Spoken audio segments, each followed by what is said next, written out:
Alright, and we should be live. Now, it's been a wee while since we were in last, but we still have our big project to work straight into. The said big project, of course, being evening this out and removing all of the stone here. Now, do I have... We do still have a few pickaxes, so let's use those out before we repair. And as you can see, we're sort of just doing this without really worrying too much about the water that's in the way.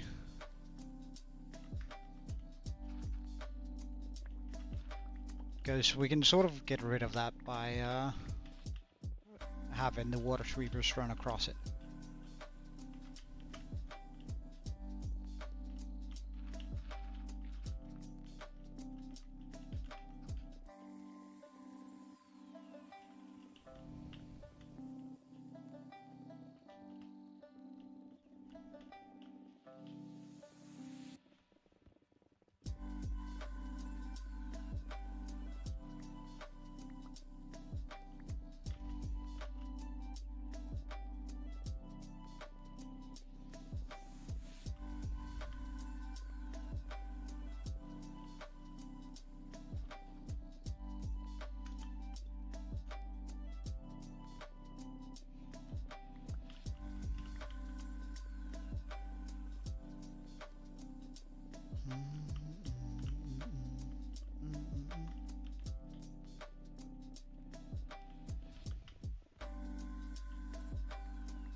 I kind of feel like I should just bring it in from here.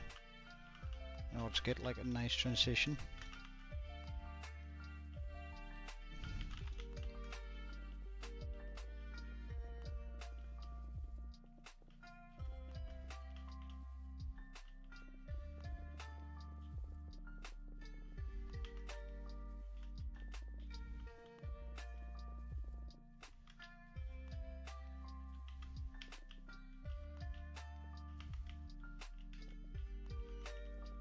Much better. A little bit of lapis, that's nice.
Pretty ridiculous amount of stone that we're removing, but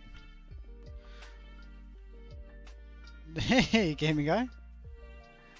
Also on the YouTube now. Hey, welcome, man.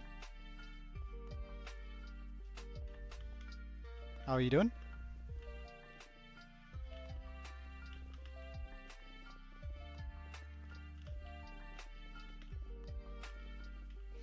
I'm alright, I'm alright. It's been quite busy lately, trying to hand off cases to co-workers and such. But, like, generally speaking, it's alright. It's just quite busy, sort of, well, quitting your job and starting school, you know. It's, there's a lot of, I wouldn't necessarily say unexpected, tasks involved, but certainly like a lot of stuff that has to happen within a very short span of time.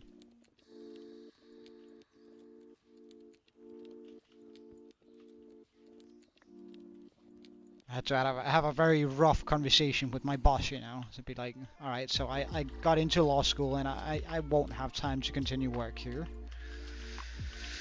Oh, and he even offered me like a pay bump, like a quite significant one. You're also on Twitch? Alright. Even offered me like a pretty significant pay bump, which was tempting, but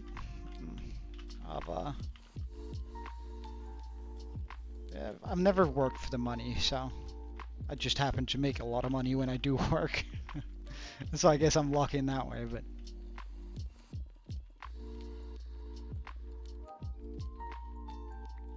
it should never be about making money. It should always be about having a good time.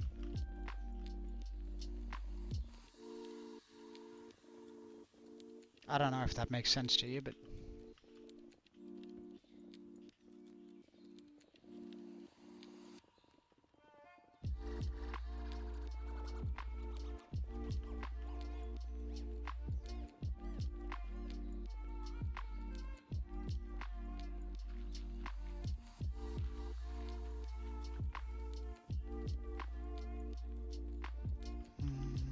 I wonder if this pickaxe is going to be able to handle just all of this, or... Hey, Gen Y, welcome. On this hutch. Hope you're having a wonderful day. Same with you, gaming guy.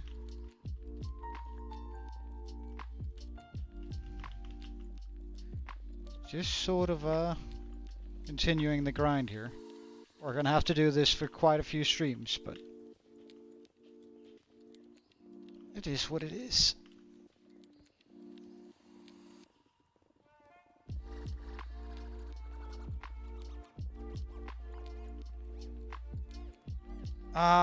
It is 1:30 p.m. Or, if you're non-American, as like I am, it's you would probably know 13:23 better.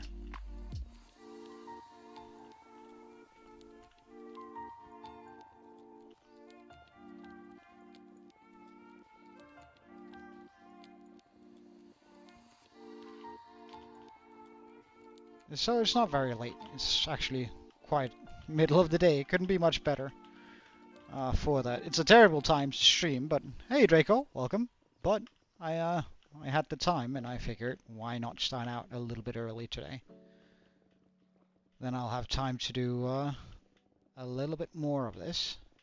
Meaning we might be able to pull off a 3-hour stream today with a little bit of luck. I want this along here too. Hello, creeper. Sir, I would really appreciate it if you didn't try to blow me up. I do know that's a tall task, especially for a creeper. It's sort of in your nature, but you're a little late because of your little monster. Only 2 hours behind you? So what are you... Oh. Scotland or I have no idea who he is, Draco. Ah, Dubai. Is that only 2 hours? Oh well, there you go. I remember it as more. Oh. Sir, that's so rude. I went to Dubai once. It's although I only spent like what was it? No, it might actually only have been 1 week in Dubai. And I gotta admit, as a Danish person, right? As a Danish person, I felt like I was dying pretty much every single day from the heat. Hey, Herobrine, welcome. Like the heat No, I came during the summer, and that was a terrible decision. How was it? It was a pretty decent summer in Denmark, right? So, you know, like 26 degrees, and that's too hot for me even, right? 26 degrees, and I'm pretty much dying already.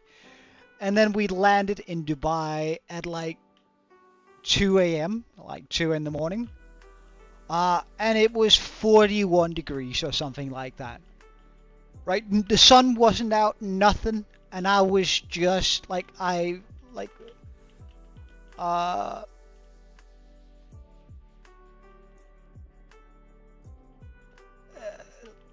walked out the airport and I was just like, I'm dead. I'm gonna die here. I'm, like, this is not agreeing with you. In an oven. Look, man, I was sure I was gonna be I was like, I'm 90% sure I could smell bacon when I walked outside and spent a little bit of time there.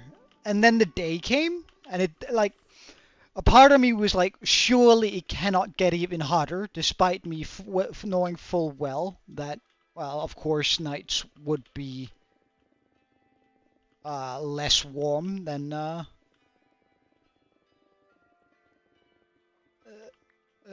day.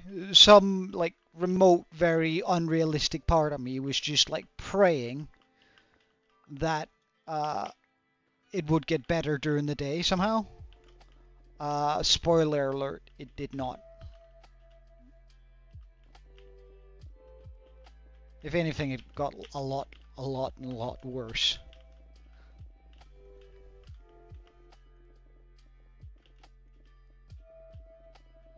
I was like, but look, as I said, like Danish persons, gaming in regards to getting mod. Wait, sorry, I completely lost track of chat. Let me just go over it. Yes. Ah, your cousin. All right, right. I know who the little monster is now, Draco. It has indeed been a while here, Brian. I haven't been able to stream. A lot of work. I have to like give all my clients to my colleagues before leaving my job for law school.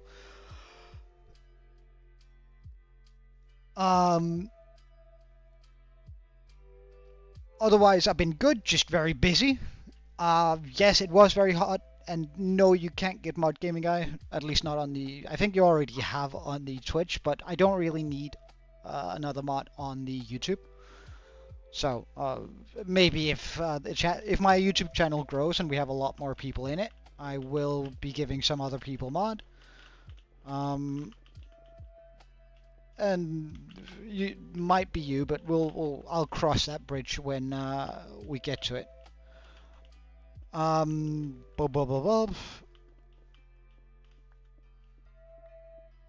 Yeah, and then like with the quick errands. Yeah, I absolutely felt that. I remember how did it go?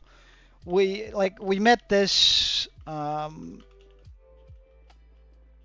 this couple in Dubai, and it was nice, and we had a good time, right? But they wanted to like take us out clubbing, which again, cool. Let's go. Sounds fun. Out with the to see all the spots that you don't see on the tourist card, right? Loved that idea. It turns out that when you're drunk and like you're just like really feeling some like how do I describe it? In Denmark, right? When we're out drinking, we always end up going to the nearest petrol station because they sell like these terrible cakes. They're messy and they're greasy and they're just everything you need when you're drunk, right? And turns out, first of all, Dubai doesn't really have that, or at least not the petrol stations that we went to.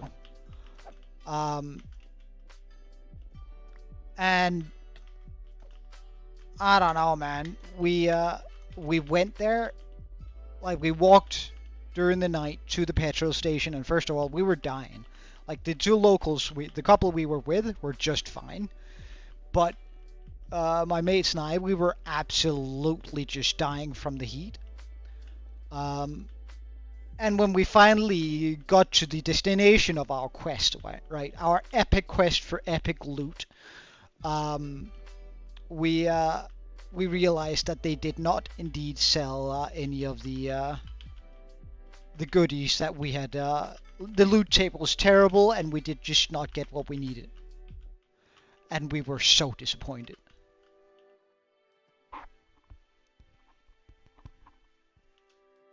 Your internet is garbage. Well,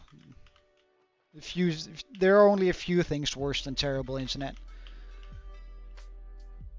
Especially if you're trying to play something, like really trying to play it. And if you really want to. Like, a lot of the times when I play a game, it's mostly because I play said game, not because I necessarily want to. You know? It's sort of like...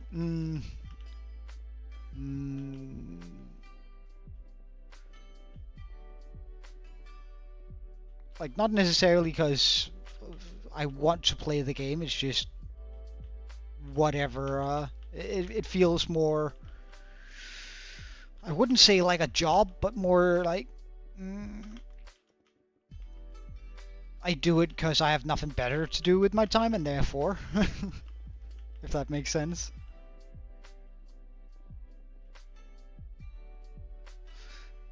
Oh, but I could really use my Red Bull.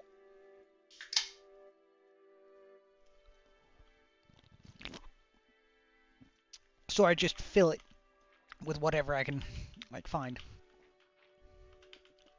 It's and by the way, that's a terribly unhealthy way of living, so don't take my advice and do that. Like, do anything but that. Do something productive with your life instead of just filling it with games. I try to work out a bit, go for runs, and work a lot, and stay educated in my field. Well, I don't. Well, now I just have to educate myself in law instead. But remember, there are more important things than gaming. While fun and definitely time-consuming, you should really only game when you have the time. I know I sound like somebody's parents now, but I sound extra old.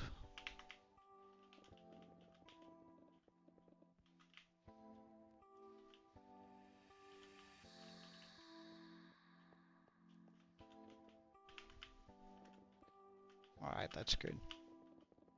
You're jealous of the weather in Denmark? You shouldn't. You shouldn't. You should be like jealous of the weather in Sweden, Norway, or even like mid-Germany, but Denmark, no. Like, the thing about Danish weather, right? Denmark is a half island, right? Let's be a little bit specific here. Denmark is a tiny half island, which means we have coasts on three sides, but we are connected to one, to Germany, right? So, but what that means for Denmark is that the ocean cools the country in the summer, meaning that we don't really get super hot summers. But on the other hand, the oceans also warm the country during the winters, which mean we don't really get the extreme cold temperatures that Norway, mid-Germany gets. And because of that, we sort of end up with this, what I would call indecisive weather, where it can't quite decide whether it wants to be super cold or super warm.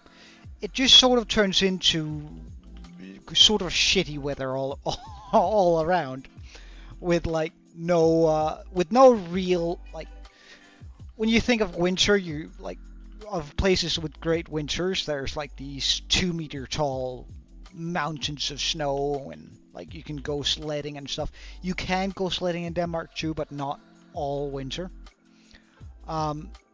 You think of like making big snowmen and all that sort of stuff, but that just doesn't really happen in Denmark.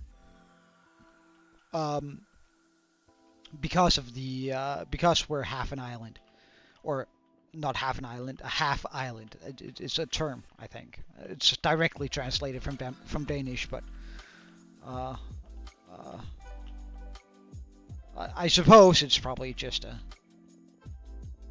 the way it's probably. I'll assume that's anyway. You know what I mean. So because of that, we don't actually have like super nice weather. Most of the time, it's just really windy and a lot of rain.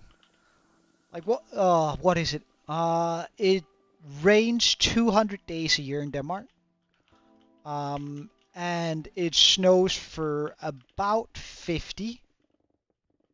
And it's clouded for about another 50 days, meaning that we have like 56 days of sun a year.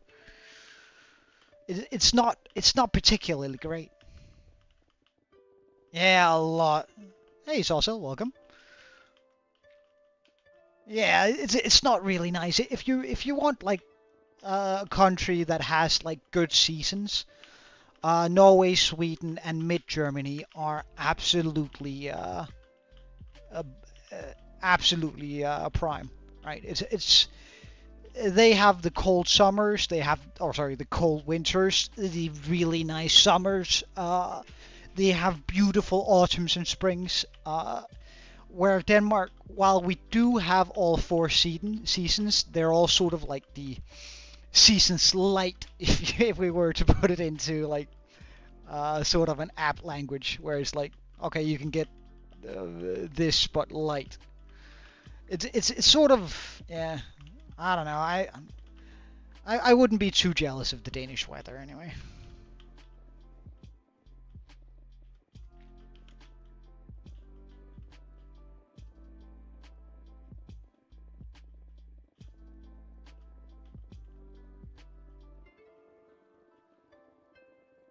You could be jealous of Denmark because we're the best country in the world by far.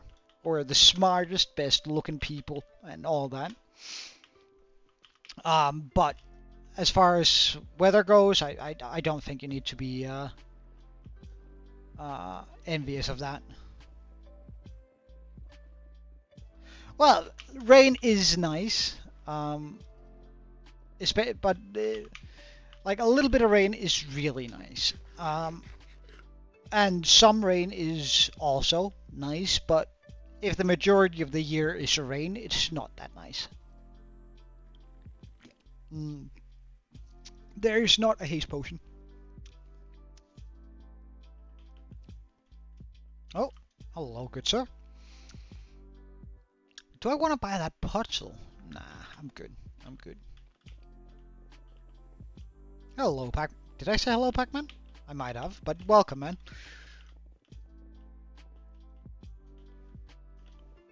It has indeed been a wee while. I've also been terribly inconsistent on my streaming lately, and I'm sorry about that. It's just I pretty much like work from 3 a.m. to I'm not even kidding, like 8 p.m.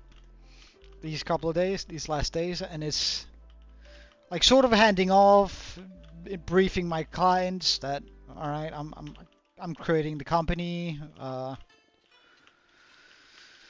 and I'm giving you off to someone else, and then it's like they want to talk with me after my work hours, and I reluctantly agree because I want to like preserve them as clients with my company. Um, so they like call me after work. I usually get off at like 5, but then I spent 3 hours to 4 hours on the phone or drive out to my clients and going, and they have to like offer me job. They like I've had uh what is it now? 16 job offers from my clients where they're like, how about if you're quitting your job? Is it don't they pay you enough? Are you not happy? How about we hire you as our in-house marketing specialist, right? You can head the entire team, whatever you want. Just please come over work for us. Don't leave us. Um, and I'm like, no, no, no. It's because I want something different with my life. And they're like, no, you're too good. Don't go. I've been so flattered these couple of days. Yeah, my pig is going to break. We're gonna head back and repair. Yeah, yeah, yeah, yeah, yeah, yeah, yeah. I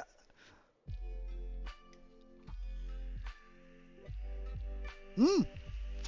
You're gonna buy a gaming PC? Wow, nice, dude.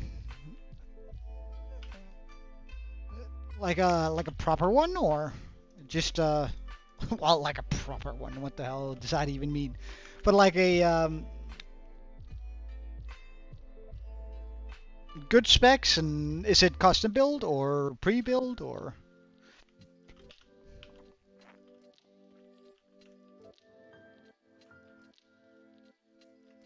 All right, and so we wait for these guys to come down. Well, I mean, I have enjoyed my job so far, so I don't mind calling them outside work. Like it's not a big deal. Um,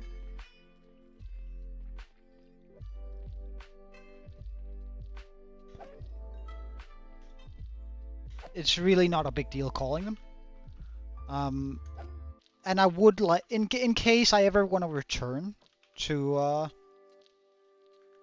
my job, right? I want to be able to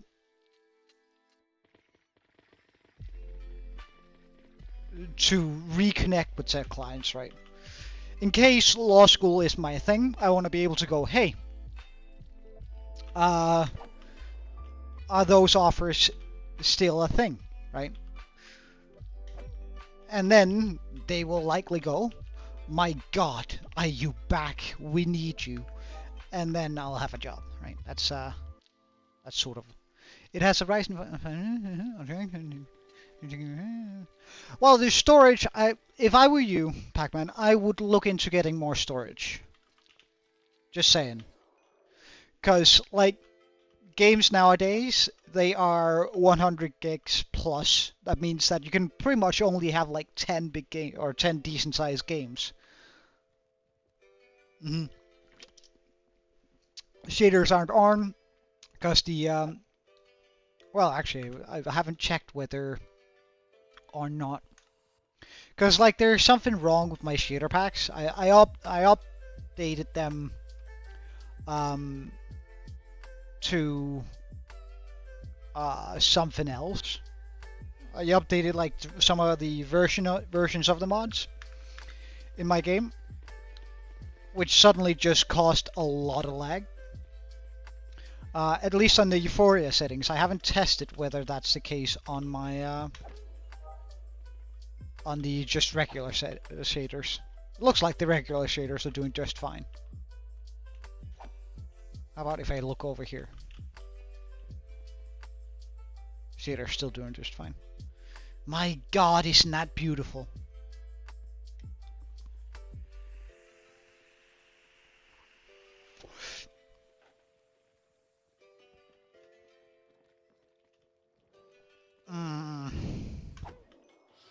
Saucel, you do know that you have a cloth and soap, right?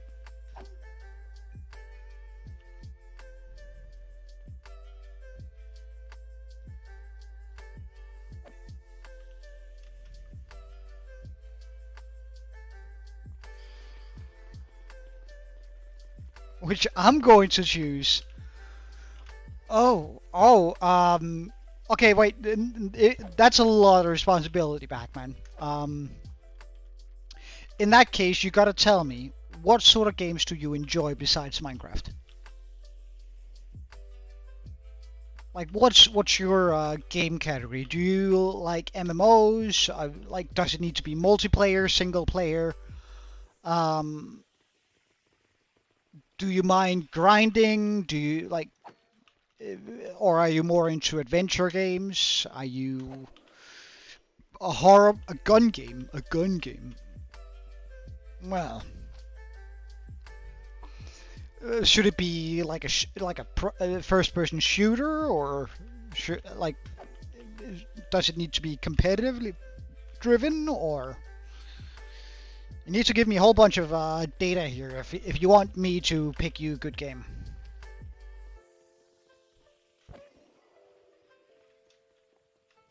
Whee! And so we can continue.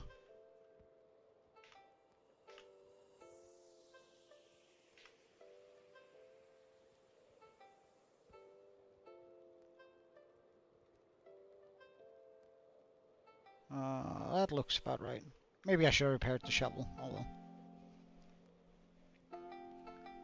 Active and popular. Okay, okay.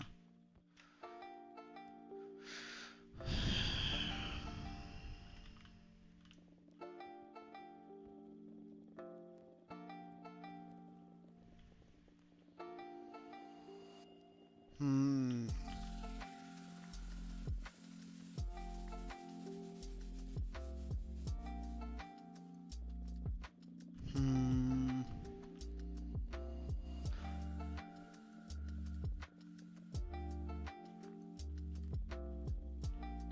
Alright, so... Oh, hello. Let's just put on the chest plate. So active popular games that are fun to play. Now that is sort of a tough task. I'm not gonna lie. That is a little bit daunting.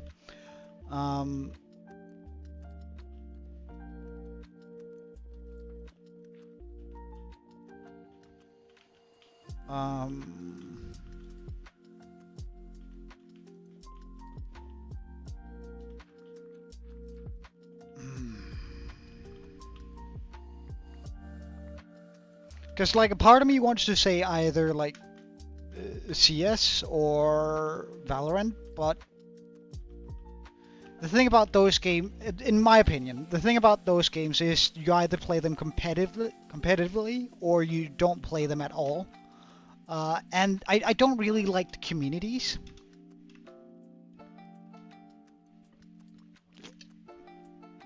Wait, you're gonna go play with your... Alright, yeah, will do. Gaming Gang, thank you. Will do. Call of Duty, while they're good games, like they lack longevity. Like, I think Call of Duty, once upon a time, was the king of all shooter games. But, like, when Call of Duty 2 came out, CSGO, as it was called at the time, was only in its cradle, and like there was no competition. It was just COD were way better than the CS games, right? But COD really dropped the ball because their competitive gameplay is garbage.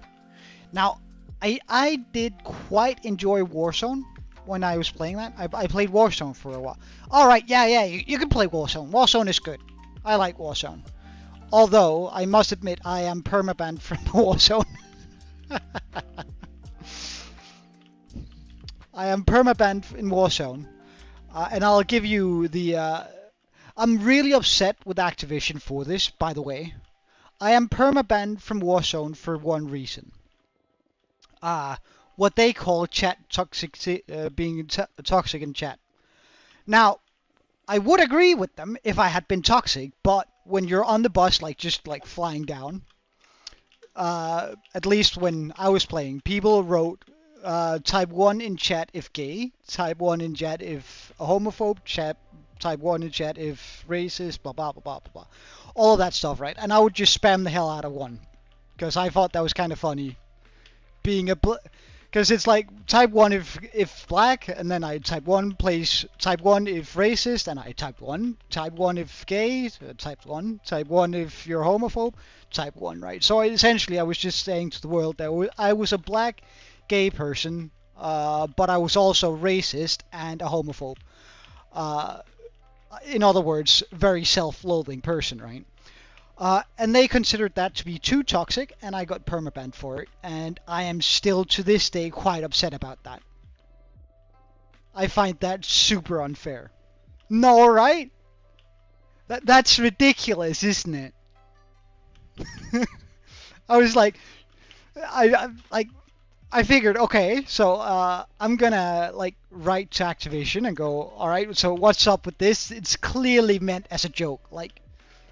How I can send you a photo of me where I show you that at least I guess they can't see whether or not I'm a racist or homophobe, or gay for that matter, but they can certainly see that I'm as pale as a peach, right?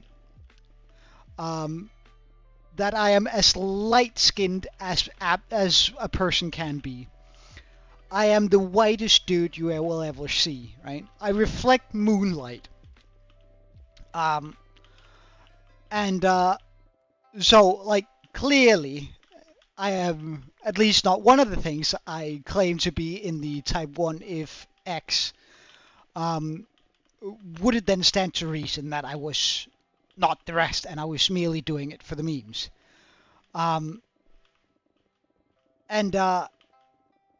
They went like, yeah, nah, we don't believe you. And I was like, no, but really, really,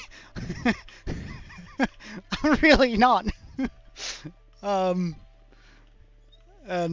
they didn't believe me, so now I'm just stuck with a permabanned account in from Activision, so I can't play any COD games, or I can't play Warzone.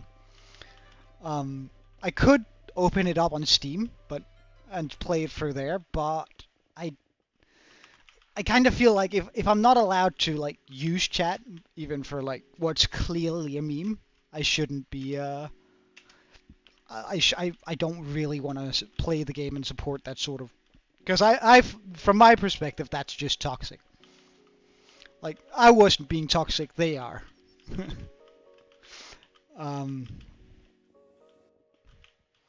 So I mean, it sort of comes down to that in the end, I think, for me.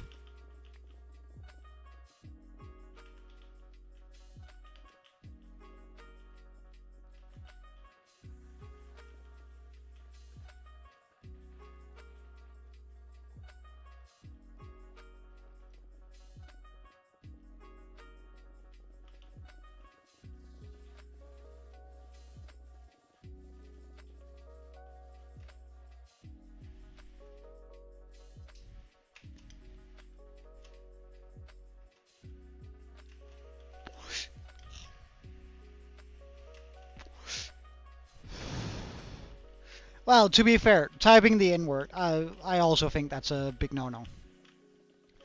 Like, some of my mates, and I have known to occasion to, like we have a friend in our friend group, right? And he is as black as midnight, right? He is the color of under your bed.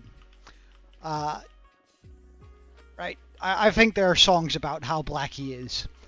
And he's a really good sport. And he actively encouraged us at some point to use the N-word when talking to him. Especially when because he thought it was hella fun, right? So I'm a little bit uncensored when it comes to it. I would never say it to a person that I'm not explicitly aware that would be alright to say to. But I don't mind going N-word, please, when he's being a dumbass in chat, right? When we're just sitting and talking. And then we'll both laugh, right? That's funny. And it's okay between friends when you've gotten the past with said person. But you should never use it in a public space.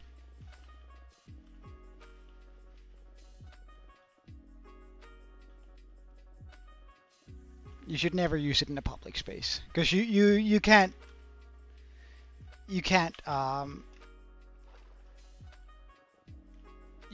know who receives it or who reads it and how they are. I'm against that culture in general, but then again, it is what it is, and if there are language that we know are harmful out there, we should avoid using it to the best of our ability. There are plenty of ways you can like play with your mates and make fun of them without bringing in race. You can attack that character, for an example, right? So if one of your mates are being a dumbass, right, and he just so happens to be a different skin color than you, you don't have to mention that he has a different skin color. You can just tell him that he's a dumbass on a personal level, right? And that works a lot better anyway. You have a 200. You have a survival world. Should you delete it? It has 200 days. Why would you delete it? Why not just play on it?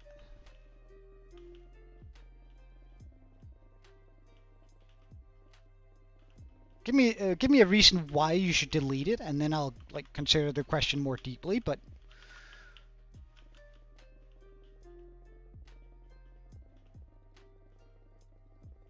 I'll look at it this way, because I think I know what you mean. You feel I guess you haven't played on it for a wee while, and you feel kind of disconnected with it. But and that's a totally fair, valid thing. I've had worlds where I felt disconnected with it because I hadn't played for a while. Heck, I even felt a little bit disconnected with my world here today when I logged in, because I haven't been streaming for so long.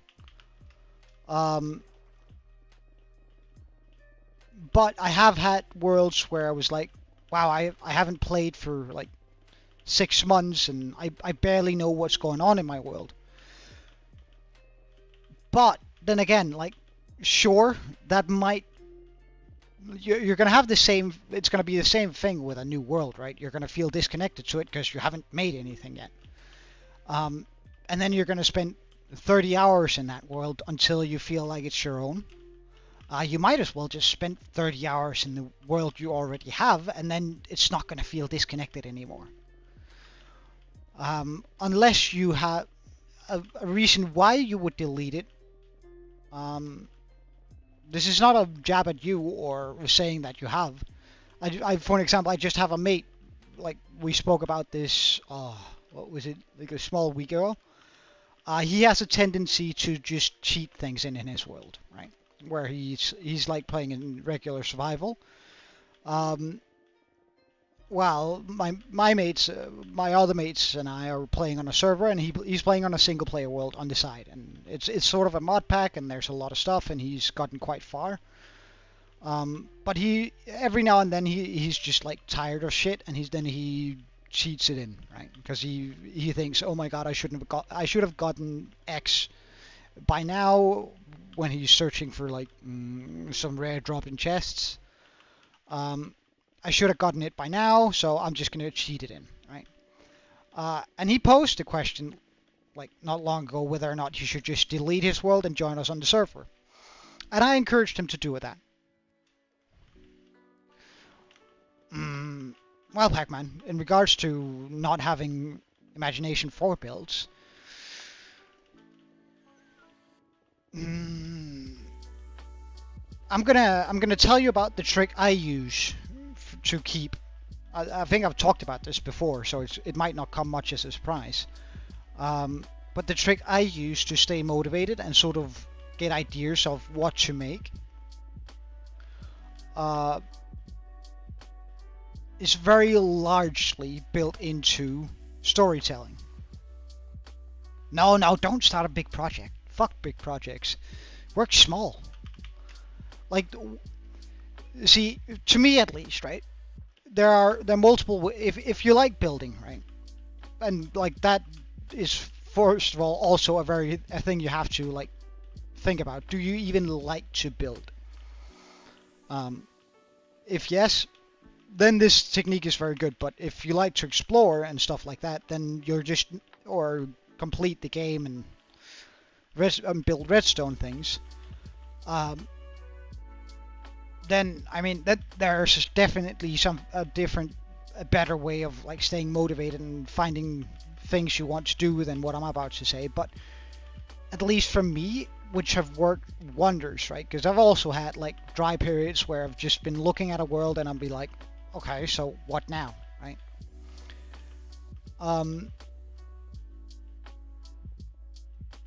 But when I start a world, I try to envision a premise, right? Something to go off of, right? And that could be a particular build style, or it can be a particular, like something I'm thinking, this could be really cool to make, right? So that could either be like a temple, a city, or just something magical, right? That was my goal with this world here, where like, I want something that feels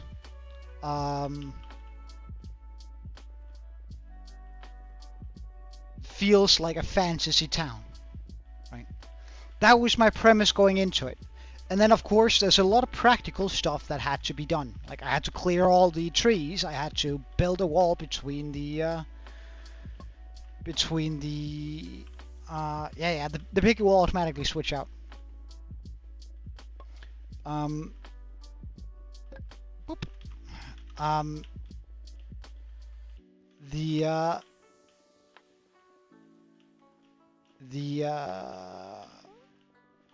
The premise was to make a fantasy-styled village, and a lot of practical stuff had to go into that, like building the wall, clearing all the forest, trying to light up the place, and sort of get that done as quickly as possible so I wouldn't lose all my villagers. I did end up losing all my villagers anyway, but that just started a side quest.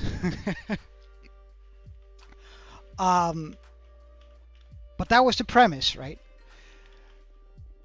And then I simply had to think, okay, so what sort of story-wise, what would make sense for this village? Why did I make it, right? So I started out with a build idea that I really liked and I was motivated to make. In this case, it was a building style, right? But I could also have chosen like a temple or a castle or a windmill, hell. Like anything you really want to make. For example, on the server I'm playing with some of my mates, my goal is to make like this mushroom kingdom, which I think is really cool. And I'm currently working on this big magical mushroom that I live inside of.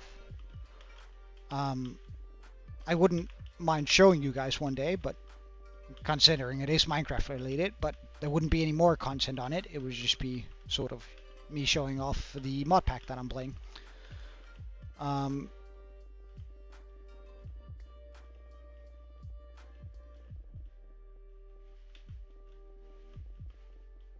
You just copied someone's build? Well, sometimes that is what you need to do in order to get started. Plus, I don't think there's anything wrong necessarily with copying builds.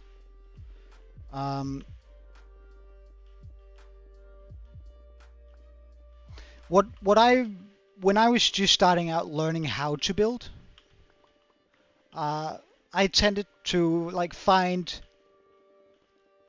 artistic guides or design guides for certain styles, right? So like what you haven't seen in my world, there are two styles I'm very good at and like I'm way better at than I am at fantasy building. Fantasy building is just off the rip. I have never built with the colors or like some of the blocks, sure, but like with the colors and some of this stuff I have never built with before. So it's like I'm exploring in this world here or with the builds that we've had so far. But I'm very good at building like Viking styled houses, and I'm very good at building medieval styled houses. And when I say medieval, I mean like 1300-ish esque buildings. I'm pretty decent at that. The closest buildings I have to medieval here is probably the fishing part of the time. Yeah. Copy someone building. It's a brilliant way of learning, because like the way I started out with the first house over here actually.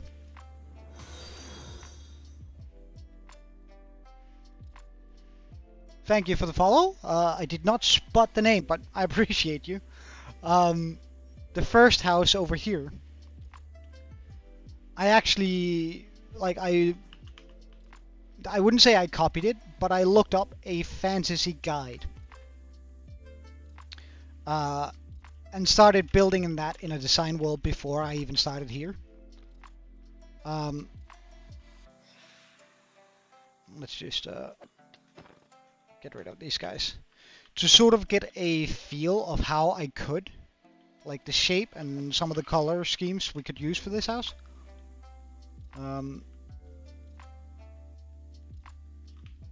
Like the general shape and sort of how to I used a guide for, and then I sort of put my own twist on it with some of the stuff I knew.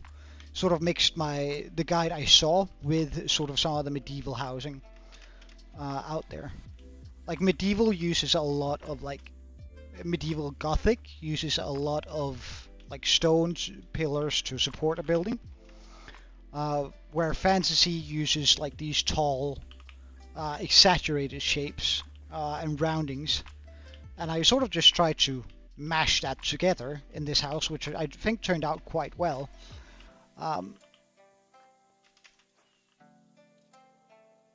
And then we made the houses over there, which turned out alright too. But I think this is the best house of the bunch. This one here.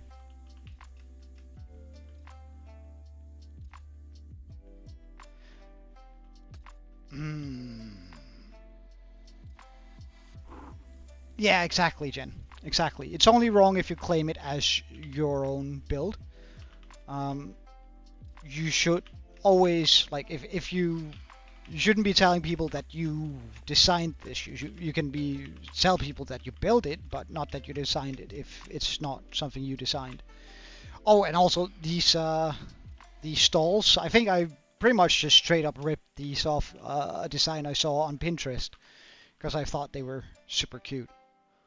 Like I messed about a little bit with the way it goes up here and like the back plus the counters, but no, I hate phantoms.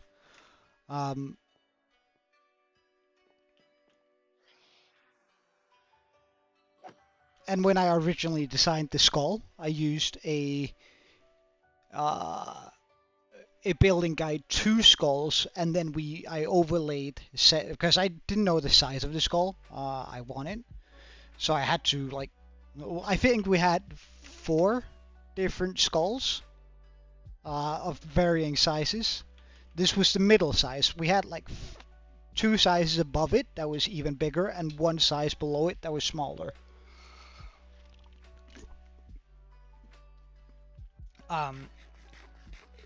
And we ended up going with this sort of mid-size that I overlayered and then made into my own design. So like, oh yeah, right. But like as far as styles I'm comfortable with, it is much more over into this, which is a less swirly-durly and more medieval. Like the fishing town over here actually uses what I would call a mix between Viking styles with the longhouses,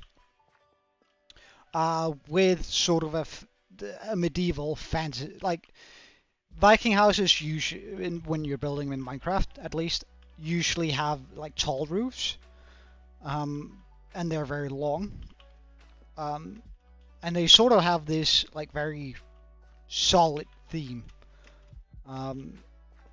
Where I then, if I look at this, I mixed in a little medieval where we have multiple layers to it, but we still have the crown come up, which a lot of the Viking style houses has. So this I think might be one of the better houses in the world, like generally speaking. It's a little bit boring on this side and even more boring on that side, but it's I could quite easily make this a little bit better by just adding in a few fences, a little bit of maybe like a stair here and a trapdoor, stair, trapdoor, and then like make it seem a little bit less flat, but I actually ended up really liking how this feels when you're walking through here.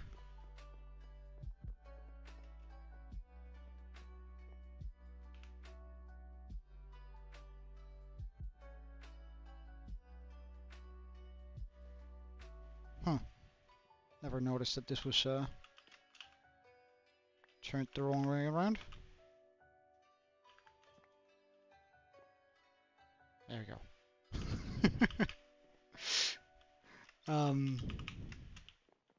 Yeah, I'm actually really happy how this fishing pier turned out. Rod of fishing.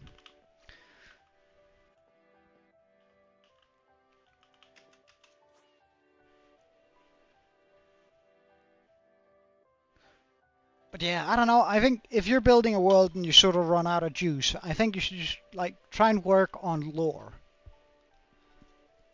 At least lore is what keeps me going, what keeps my world feeling fresh and nice. But it is very much up to the individual. Oop. Wait, where's my chest plate? Here.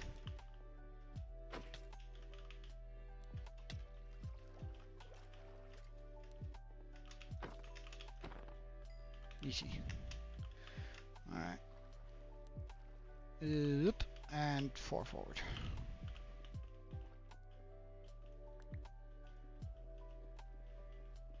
We have to empty out our bags soon, because I think we are filling up on both iron, coal, and copper. Again, I don't really know why we're collecting all the ore blocks here, but I guess it's gonna be kind of cool when we know how much of the different ores that we actually got from this. Plus, it's gonna... we might need it for... well, not need it, but we might use it for some...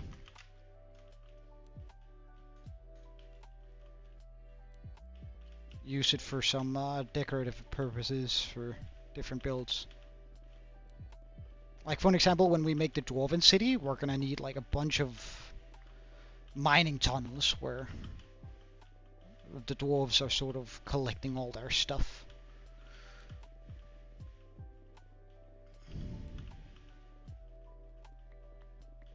One thing I have been thinking about is when we make the Viking village, though. I sort of wanna I wanna take a brutal oh, what's the proper term for it? I remember. I had it. I'm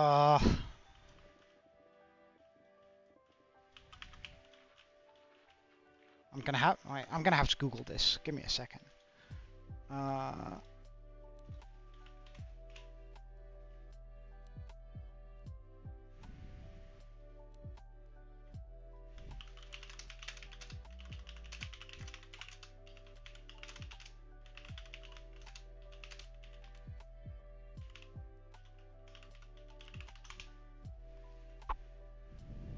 Is it really brutalism? Alright.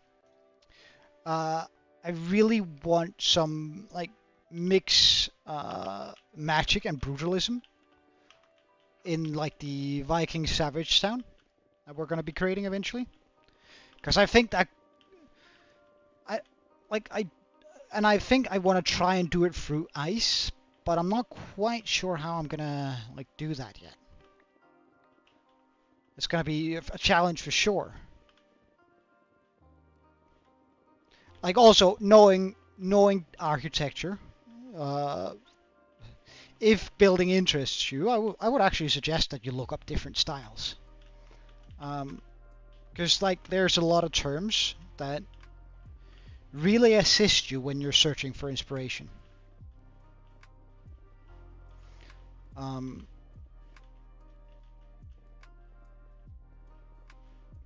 Somehow I want to try, like, I think one way to like make brutalistic ice magic work would be through blood magic, like trying to make like red ice or red tinted ice or something like that, to make it feel like the magic is achieved through human sacrifice or something like that. Something like kinda evil, but to these people it's just how things are, so it's not bad. I think that could be like a really cool premise for an entire kingdom. Oh no, I've run out of space.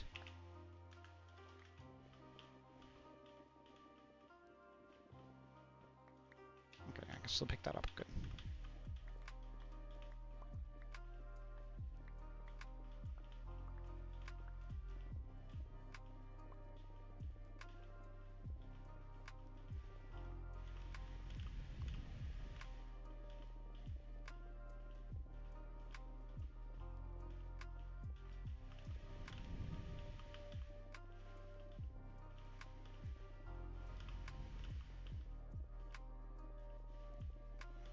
Well, and in regards to texture packs,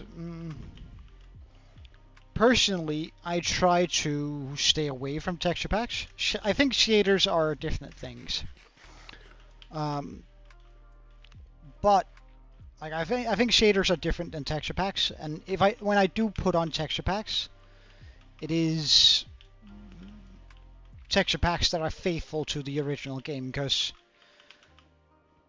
while having like a particular texture pack that makes things look even more impressive in a certain style, I do tend to be a little bit over the place style-wise, like wanting to, in this world, both have fantasy, medieval, steampunk, Viking, and we're also gonna make a very naturalistic style at some point. Having all that is gonna be incredibly difficult to balance if I have a single texture pack. So I try to stay away from texture packs, generally speaking.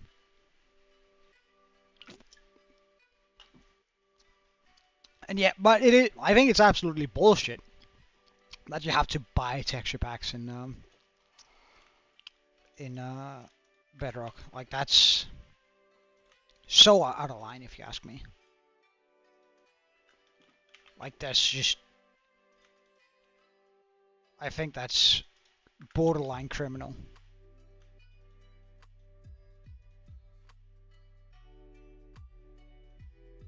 I think that is borderline criminal.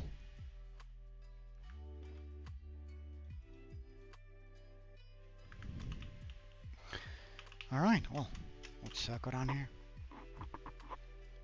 Yeah, and I don't know why. I feel like, this is gonna sound really negative, right? But I feel like Bedrock is sort of just Minecraft or Mojang figuring out how much they can get away with. Like, they're sort of testing and being like, okay, so how will people react if we do this, right?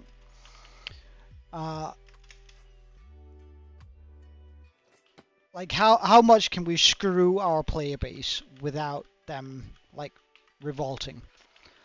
Because I feel like there's quite a lot of things in Bedrock that simply just don't work as they're supposed to.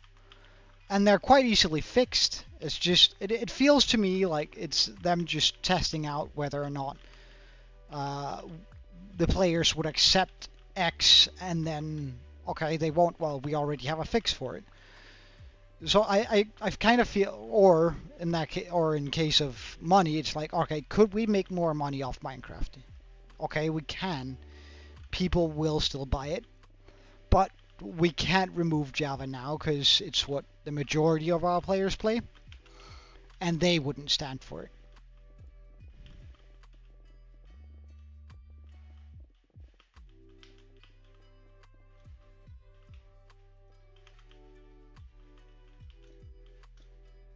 Hey, welcome, Pickle.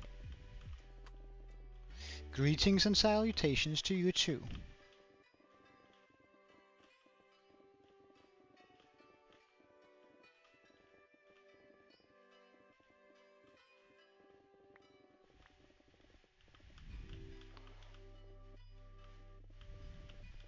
You got astounding news? Alright, well, let's hear.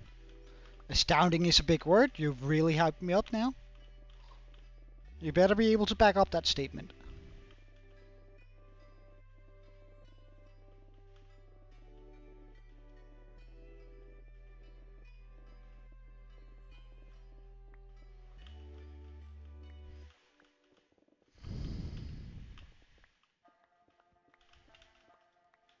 You're back home from... I mean, it's nice, but I wouldn't quite put it in the astounding category.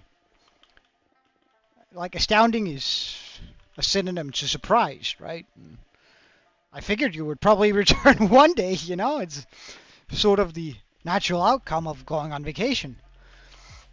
But welcome back, man. Did you have a wonderful time? I hope you did.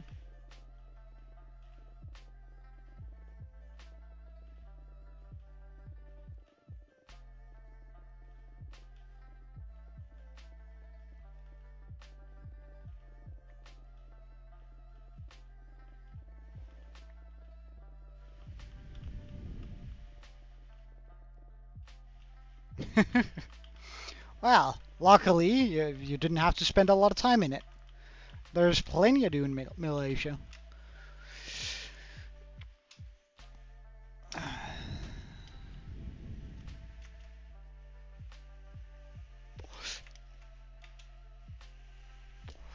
Oh, did you go see any of the, like, the temples?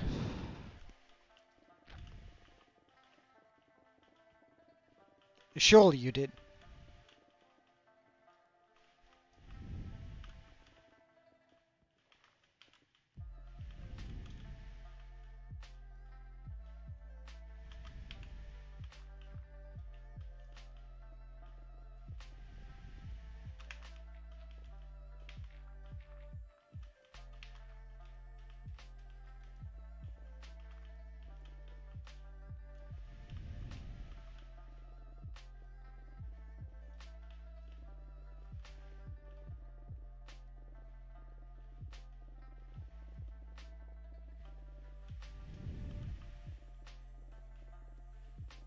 Benefit of being like down here is we can just go here. It's not like you were having fun, you were there to study and then, well, it's still.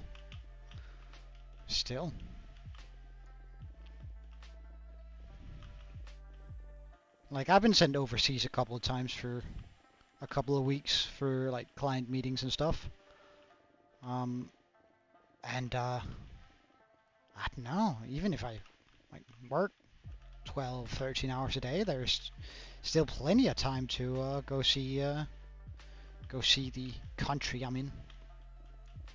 I remember I was sent to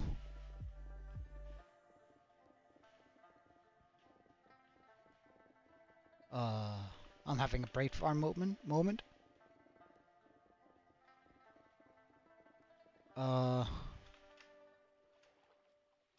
What's the baguette country called? I'm so sorry, that sounds so bad, I just cannot remember.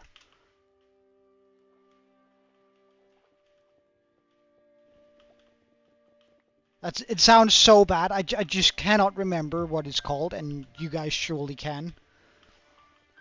Because my brain is completely out. What the actual F word? What the hell, brain? Give me a second, I need to you guys are too slow. I need it from ChatGPT right now. Yeah, friends, there we go, yep, that's the word. I'm so sorry. I meant friends. Nothing against friends at all. My brain just went completely out of service there. Couldn't connect to servers, apparently. Wow,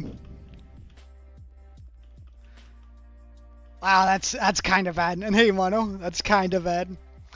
I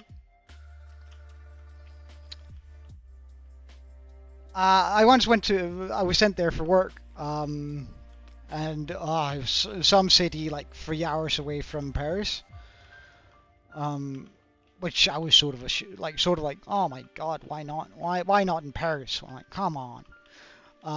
But I mean, after work, I would usually just like take the drive and then go to Paris because I wanted to see Paris.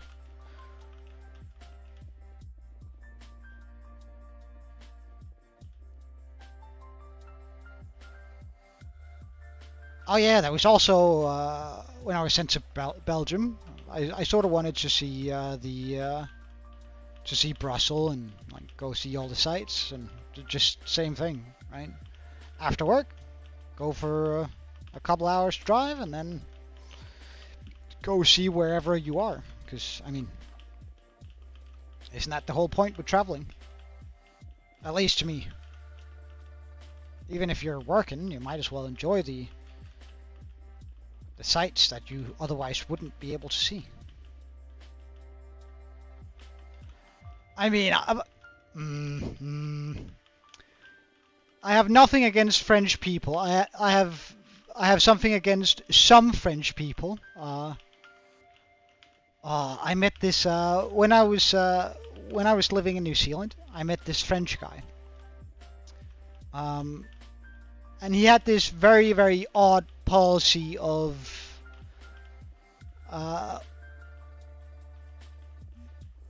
what he thinks is cheating. He has like this very what I would call odd personal policy, right? That I certainly do not agree with.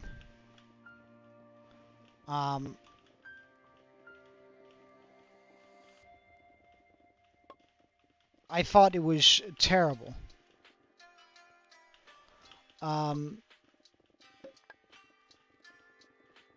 Like he I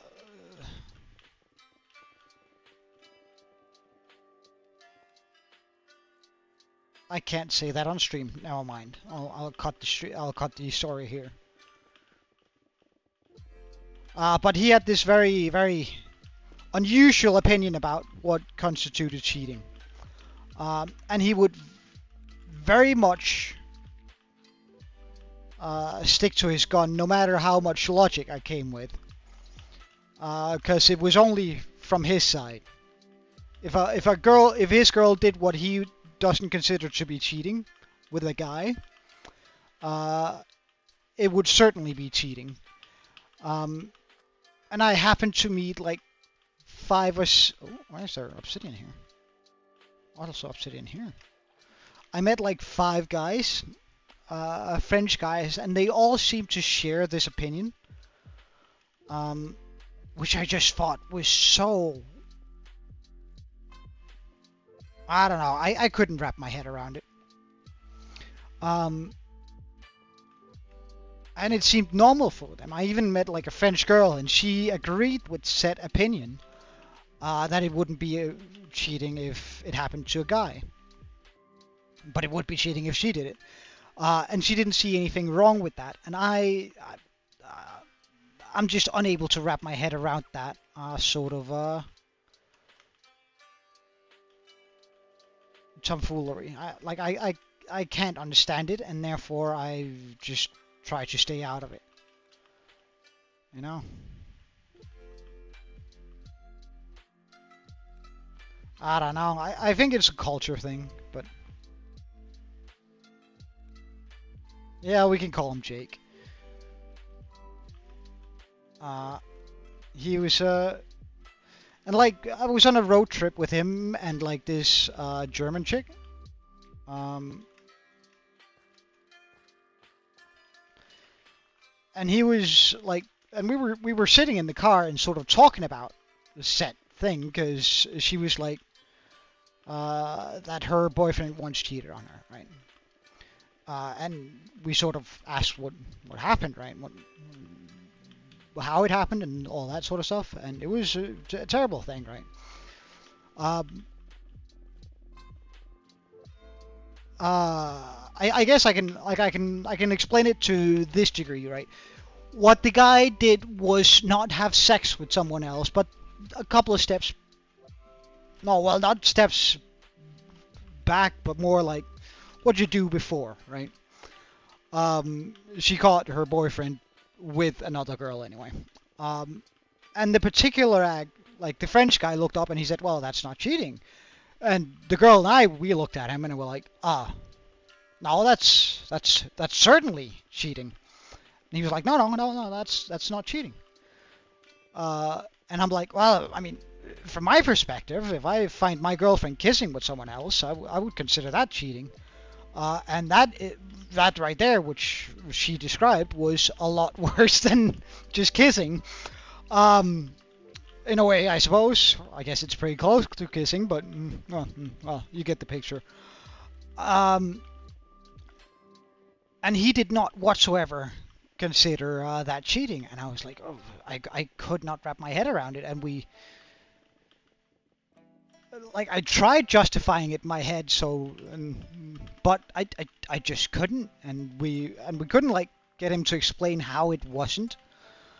But to him, no, that was not cheating, and ever since then I've just had, and then I met a couple of, as I said, another couple French guys and a single French girl that also had the same sort of approach to it, that wasn't cheating.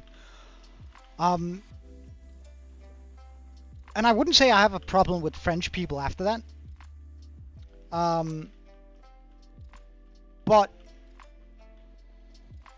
I certainly sort of have a problem with that approach.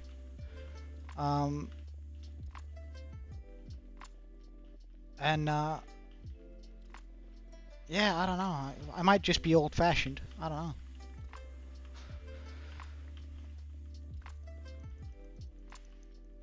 All right. Well, okay. Wait, so are you staying or are you leaving, Pac-Man?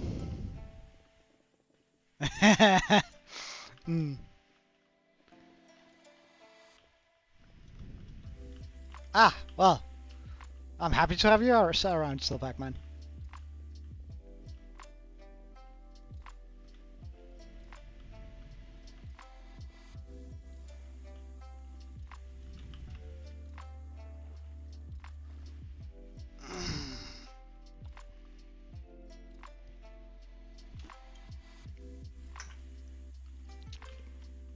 But I don't know.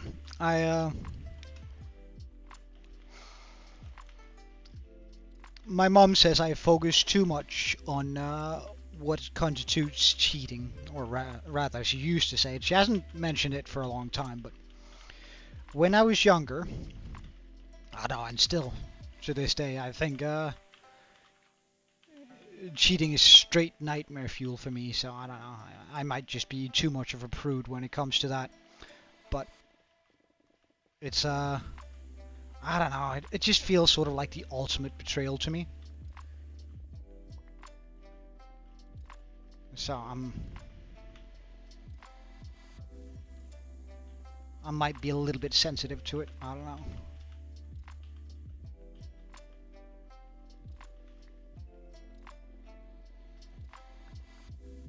I think that's pretty much the worst thing that can happen in a relationship. Well, if we bar death.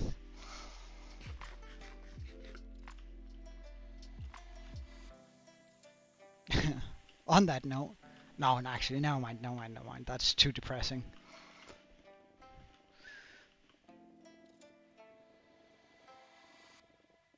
Maybe another time.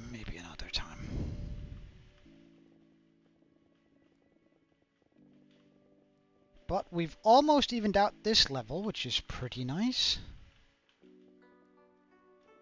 Oh, there's a lot of stuff over there. I might just take this down and then work on getting that sort of, yeah. So we're gonna make a line here going all the way down. So I need to remove all of this.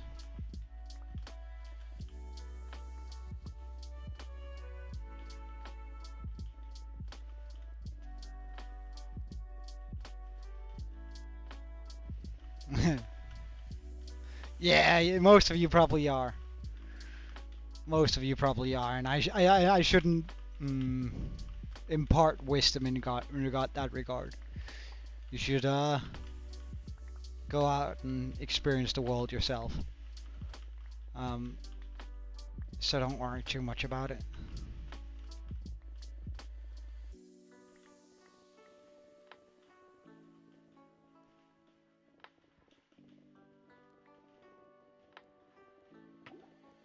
Oh no. There.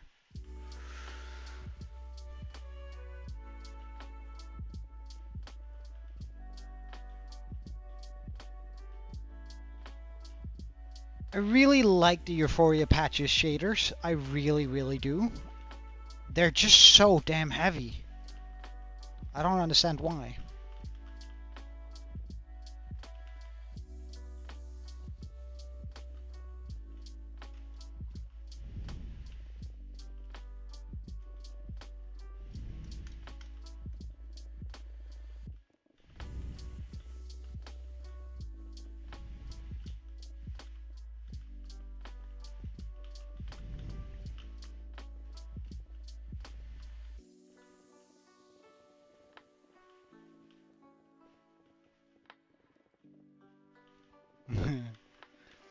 Hmm.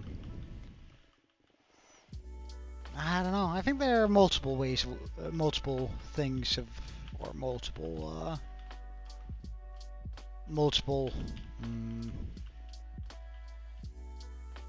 reasons to be lonely, or multiple ways to be lonely. So I wouldn't discount anyone saying that they're lonely despite they have gaming friends. Because I think you can certainly be lonely just from, like, not having physical friends that you can meet up with and go out for a coffee with.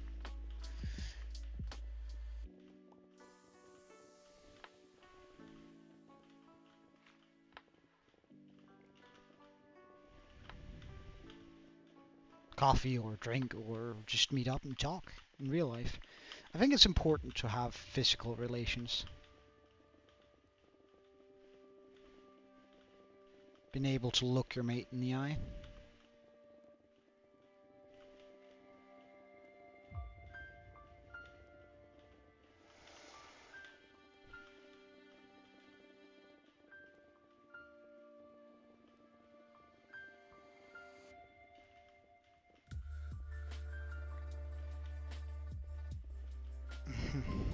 Yeah, but it's nice to know that there's always someone online that you can be with.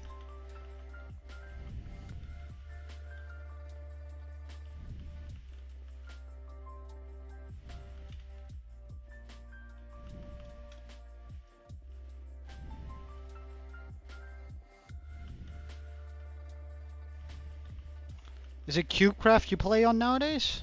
Not Hypixel? Or why not Hypixel?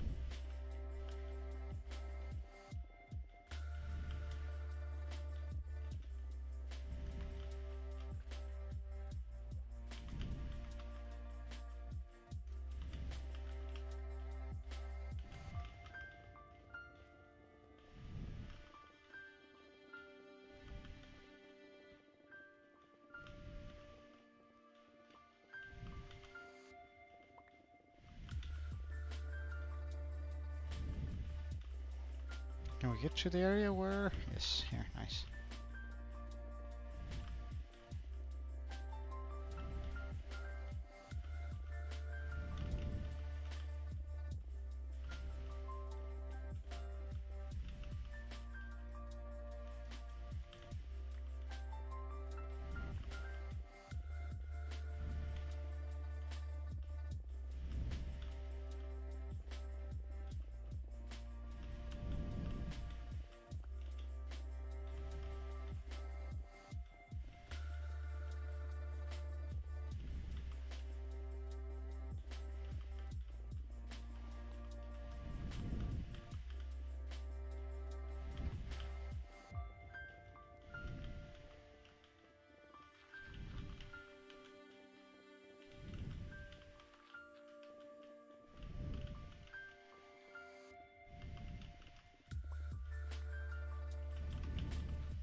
Hey, staying in the stream, good on you. That's dedication.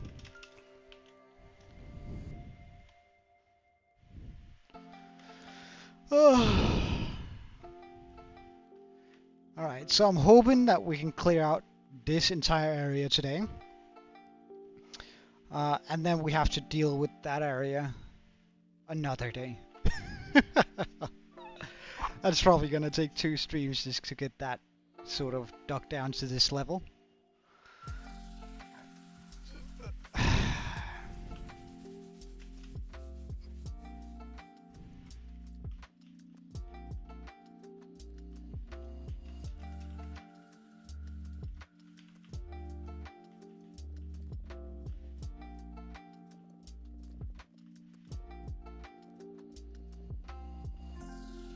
Now, I think they want to play some, Pac-Man, I think they want to play some Sky Wars. Or Bed Wars, or whatever they call it nowadays. Egg Wars, Bed Wars, Sky Wars. Same thing, anyway.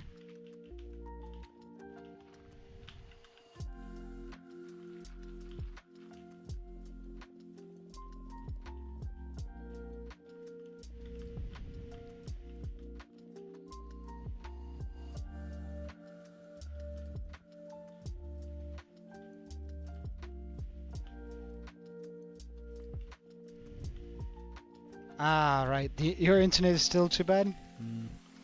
That's rough here, Brian.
Wow.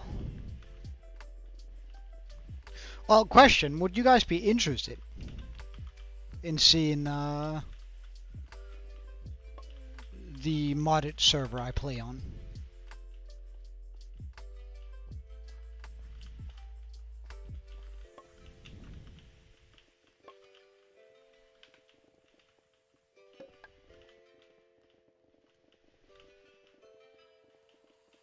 Or is that outside the scope?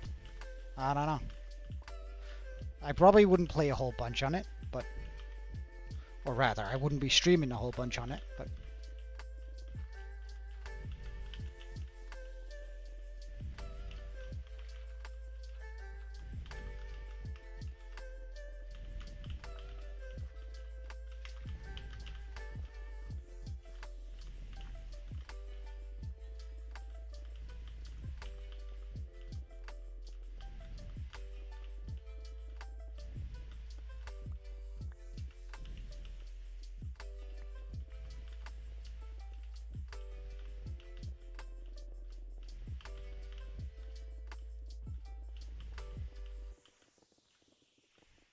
Alright, see you later, Pac-Man.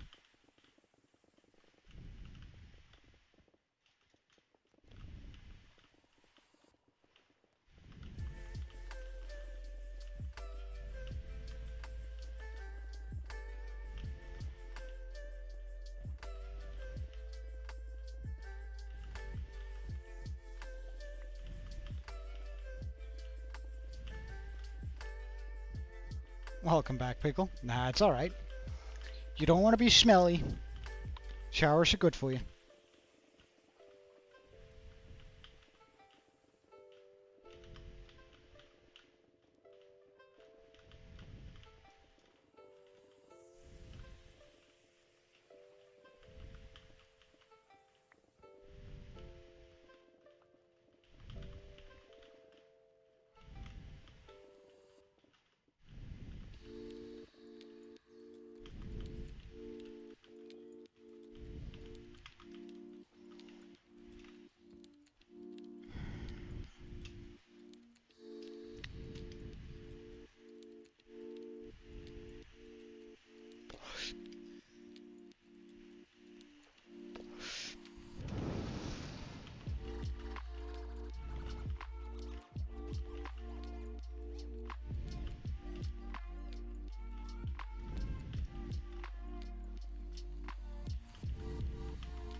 But is that something you guys would be interested in? Just out of curiosity.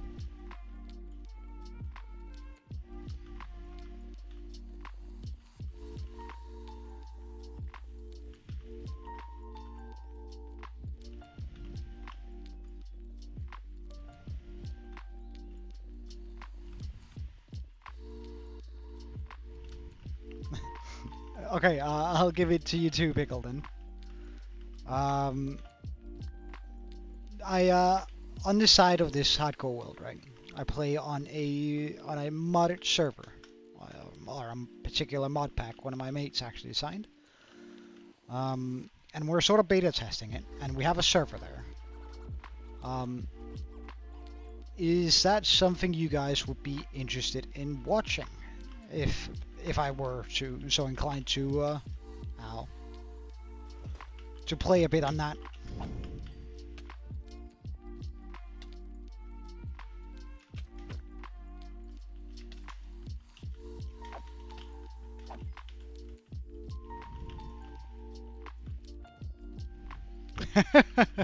Well, we're still going to be mining for 12 hours. Well, 12 hours is a very generous guess, too. I think I calculated a rough draft that it would be 73 hours that we have to dig, or to do this, before I can bring in the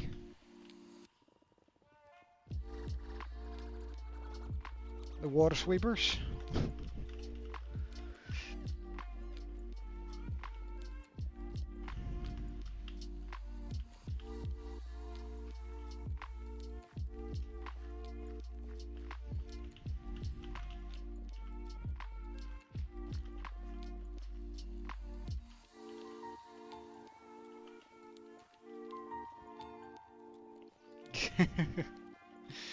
Yeah, it's gonna be pretty rough, I'm not gonna lie.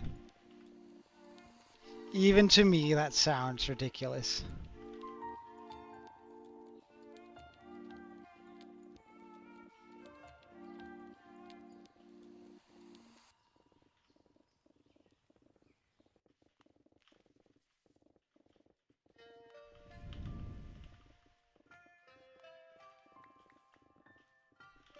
But those calculations might be a little bit off, because it's assuming that it's all solid, all layers down to deep slate. It's assuming that all of those are that every single block is solid, and that there are no gaps or like big water holes, which I know there to be. So like we might be able to cut 5 or 6 hours off for that, just due to the holes. Well, depending on the hole, how big the holes are, I suppose.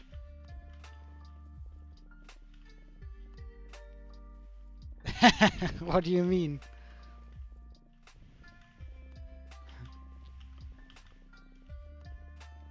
I feel like I'm very highly rated, because considering that I'm just having fun. So I don't know. I think I'm overrated. To be fair, I think you guys are giving me too much uh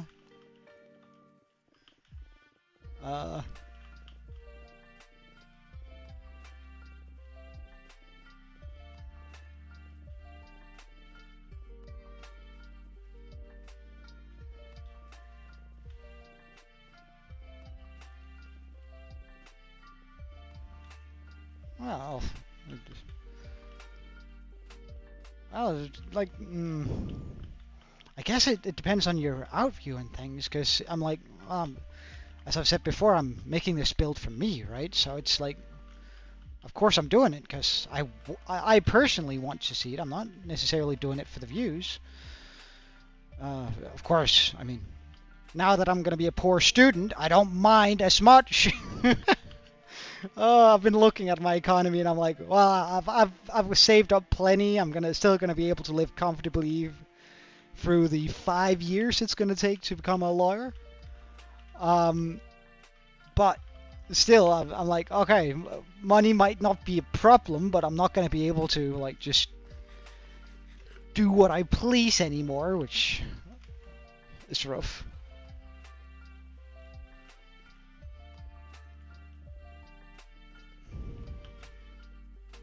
No, it's only 5 here. It's a 3 year for the bachelor degree, and then we have a. But you can't be a lawyer on the bachelor, but you can be like a.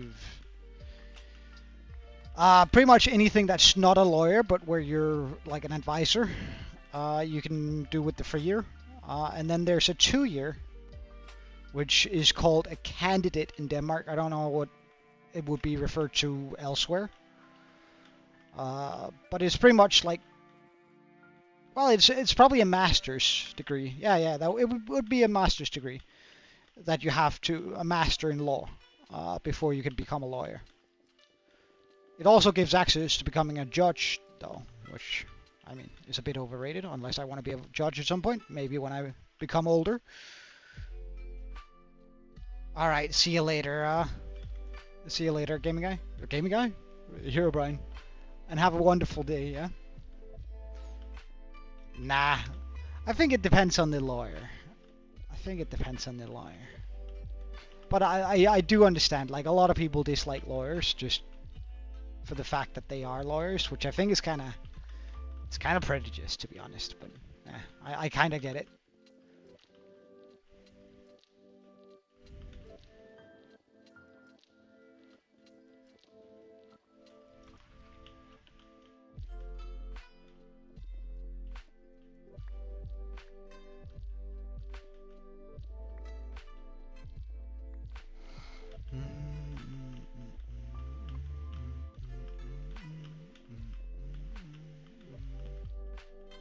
He's gonna burn up anytime soon. Right, so I don't have to deal with you. You're gonna start burning in a second.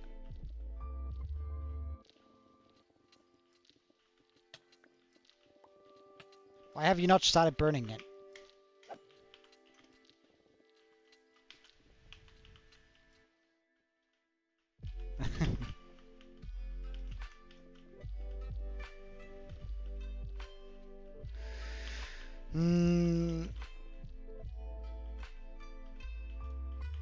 Well,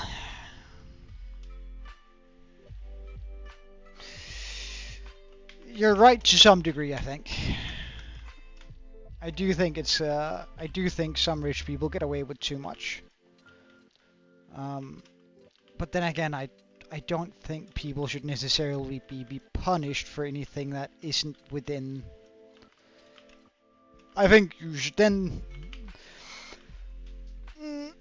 Oh, how do I frame this?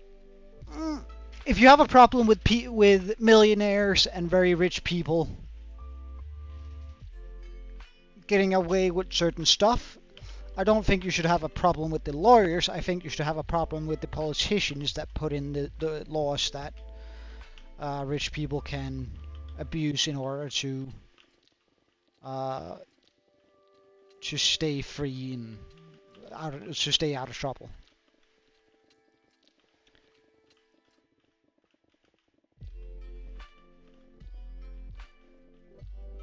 If you see, like, I don't think there's an issue with using a system to its full potential for your own benefit. I don't think there's necessarily anything wrong with that. Of course, when it costs people their lives, I do think that's an issue. However, I think that's an issue for politicians and not for lawyers. Or an issue that politicians should take care of, and I don't blame lawyers for using said system to make their own money. I think that's a fairly alright opinion to have. Yeah. Well, I mean, if all right, I can use like a hack I found in with McDonald, right? And it's sort of the same thing, right? Sort of. I found that if I went to like the terminal and bought a cheeseburger, but I minused, like when you could then customize your order, right? If I said minus the bread, the price would actually be like less than 10 cents. Or, yeah, less than a cent, or something like that. It was so cheap, and then I could add back the bread for like 5 cents. So meaning that each cheeseburger, instead of costing €2, which it costs in Denmark, I could pay 2 cents for it. Or sorry, 6 cents for it. Because, like, whatever the math was. And I would go and do that, and I would just order 100 cheeseburgers for like €5, right? And then I would bring that to class and be like, hey guys, do you want cheeseburgers? And everyone would cheer, right? I found that hack to be perfectly justifiable, right? I find that to be perfectly alright with me doing that. Because that's just me using a clever way to get around their system, right?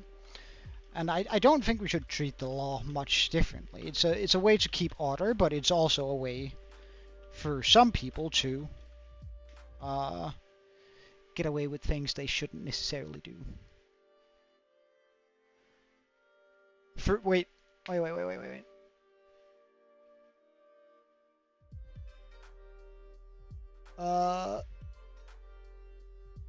For how many months, years will I be streaming? I don't know. I'm doing this as a hobby and because it's fun.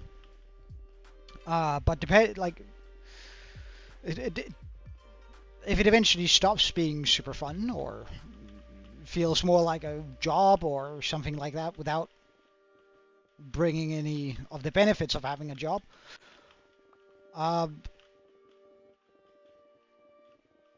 don't know. I haven't really thought about ending streaming. I figured I'll try to make as much time as I can for it, but it depends on my life situation. If my life suddenly changes quite a bit, let's say with school, and I'm probably gonna have to find a new job too, so I can splurge a little bit more, because like I don't want to be in a constant minus for 5 years on my bank account. It would be nice to earn a little bit of money, so at least don't like just are in perpetually draining my accounts. I would like that not to happen, so I'm probably gonna need a job besides university, and then if I happen to find someone I really care about, it might be difficult to fit in streaming, but but I don't know. I've currently I think it's going to be all right, but a lot can happen in 5 years. Well, I'll repeat then. A lot can happen. I don't have any plans to stop streaming, but I'm doing it as a hobby and because it's fun. So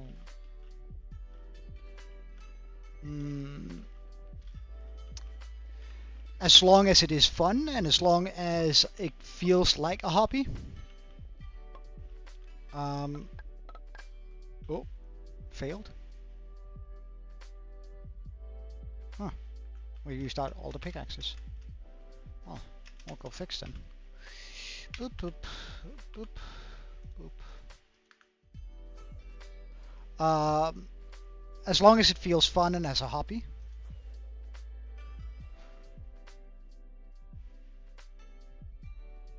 Well, I mean, they're all on 10 durability, more or less. It's fine.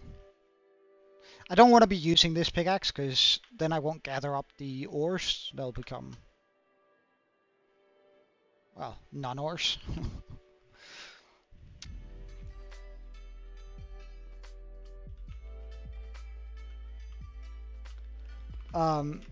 So as long as streaming feels fun and nice, I don't see myself ending streaming anytime soon. And as long as I have the time for it. But as I ended up saying by the time you sort of got back, a lot can happen in a lot of years. So let's say that I start uni and I'm probably gonna need a job on the side, something to make money, so I'm not like just constantly bleeding my accounts.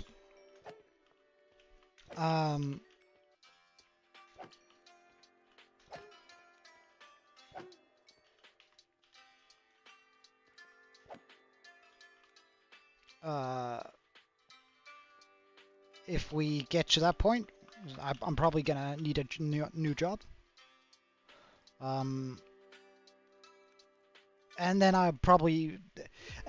I might still be able to make it work. If I have a job next to uni, I might still be able to stream a bit.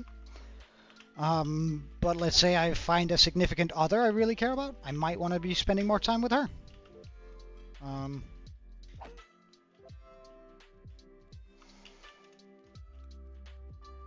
And then it might be difficult to stream, but I don't have any immediate plans to find someone I really care about. Though I have been chatting to this one girl who's really cute, but I'm not sure. It's very early to tell. Or it's too early to tell, rather.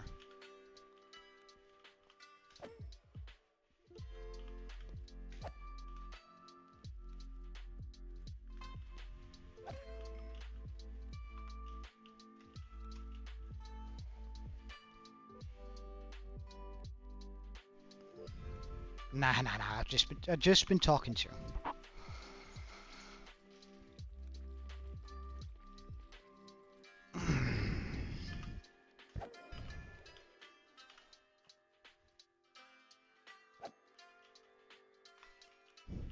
Besides, she, I will admit, she's way out of my class.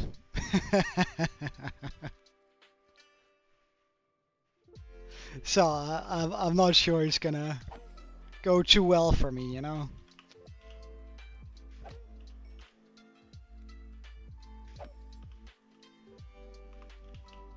She's way prettier. She's way prettier than I am handsome, right? She's like an 8 or 9, and I'm like a 6 on a good day. But pretty much all of the time, just a solid 5. I'm a solid 5, she's a very solid 8, maybe even a 9. So I don't know, I think I'm just out of my depths with her, so. In looks. In money, I'm a solid 9, for... like a... Well, well, I guess not anymore now that I'm gonna be a student, but...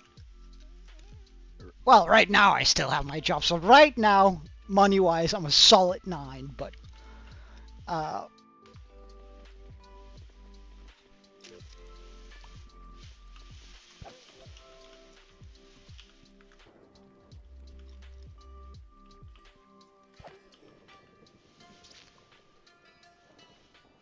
Yeah.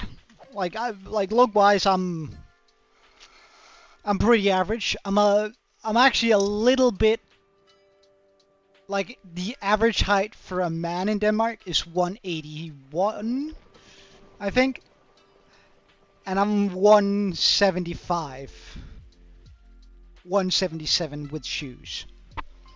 Um, so I'm not very tall, is what I'm saying. Um,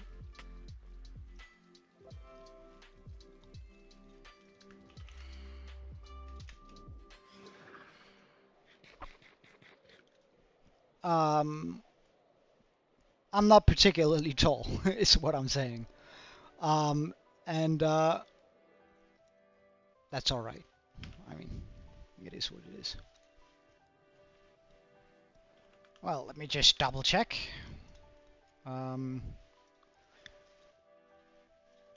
Average height, Denmark. Men. Alright, so the average height in Denmark is 5'11" or 181 centimeters. This makes Danish men among the tallest in the world. And I'm a little bit under that.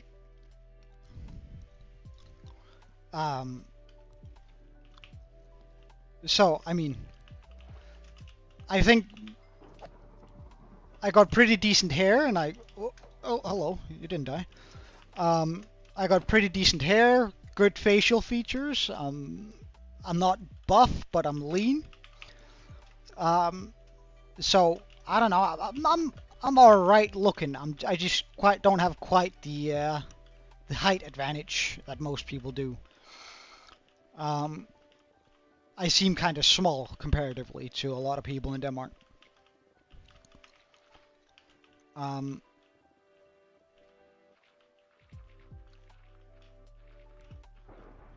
In the rest of the world, I'm fairly tall, but in Denmark, I'm not so much.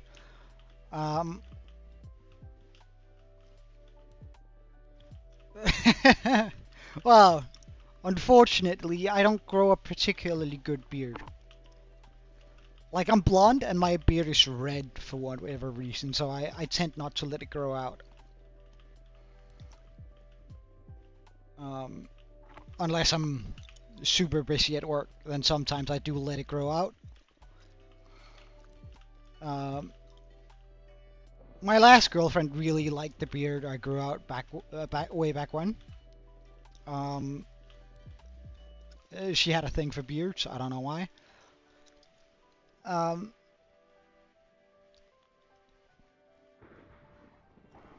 Wait, what do you mean the kind that goes down? You gotta...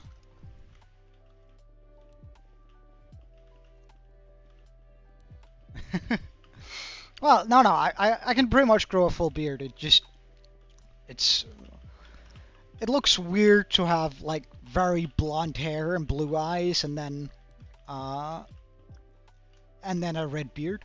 I think that's sort of an odd look. But I have been told that when I do let my beard grow out a bit, and I might try again, try to let it grow out again in a bit, just to try and see if I can get used to it. But like they say I have this youthful look when I'm without a beard. You can't tell whether I'm 60 or 40. That depends on the light. But when I have my beard, I look like a guy in my early 30s.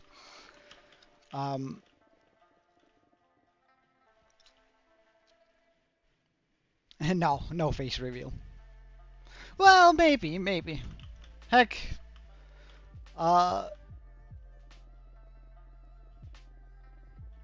maybe at some point. Maybe I'll,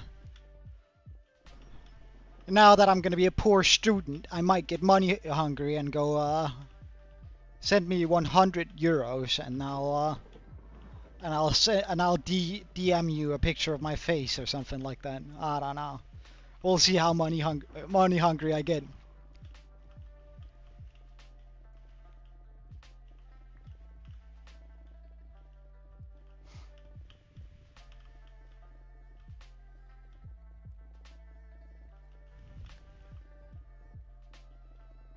Something like that. I don't know.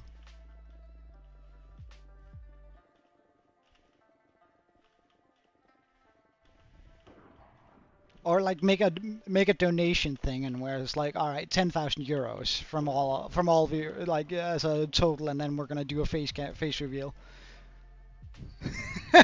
I know, right? I know.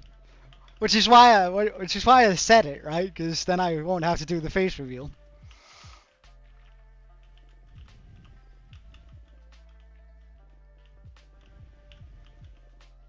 If I ever do a face reveal, I'm gonna go grow out my beard and paint it white along with my hair, just so I match my skin.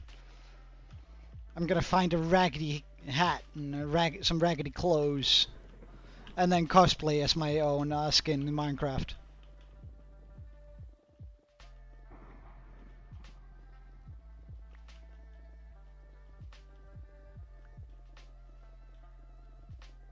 Yeah, it's probably gonna be like that, but no refunds. No refunds ever.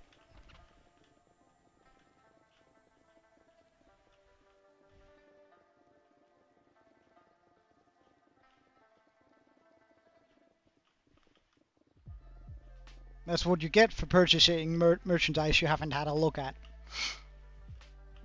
Bamboozled by it being 100% average.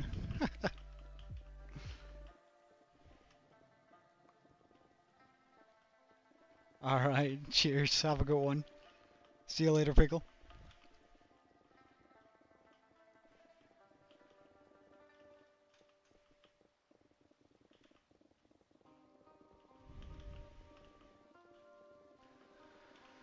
Oh my.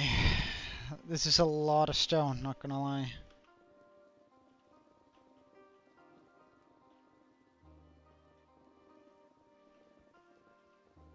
We might be approaching the 750,000 stone mined mark.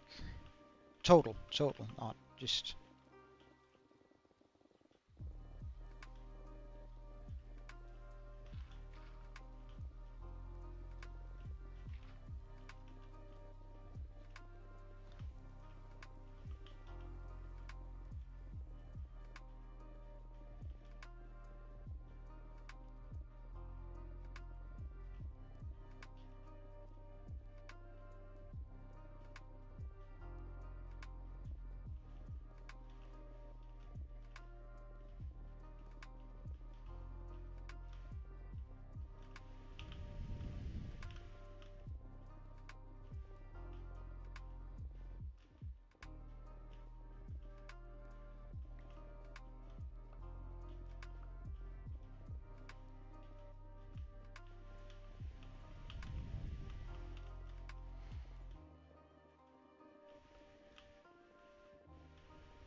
Whew.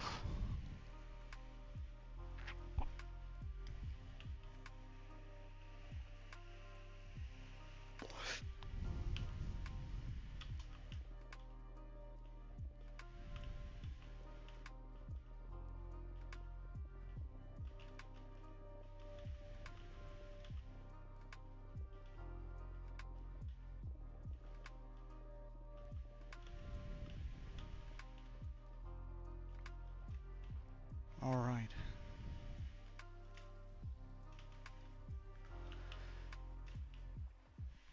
And backwards. The goal is to get this done today. This part here. So we're gonna keep going until we do that, but damn, this is gonna be rough.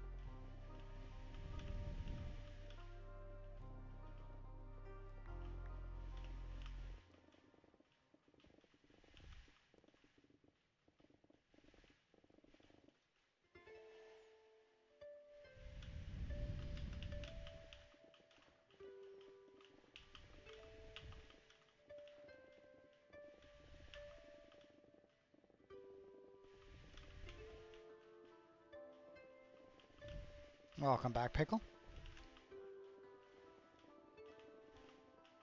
How about we end today's stream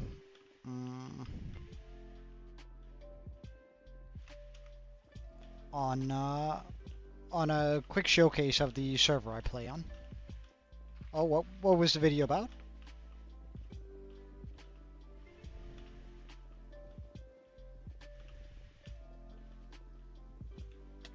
Oh, hello.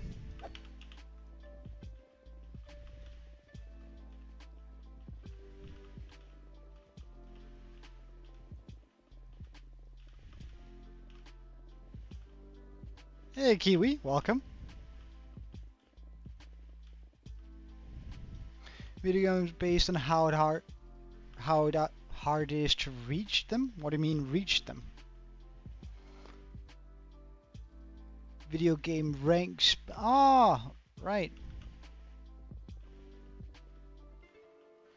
So like how hard it is to reach, and I would imagine probably some Rocket League rank comparatively to reaching X rank in League of Legends.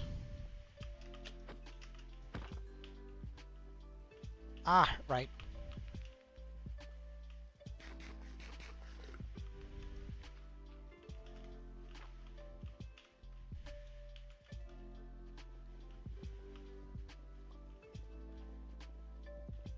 How have you been, Kiwi? Everything good?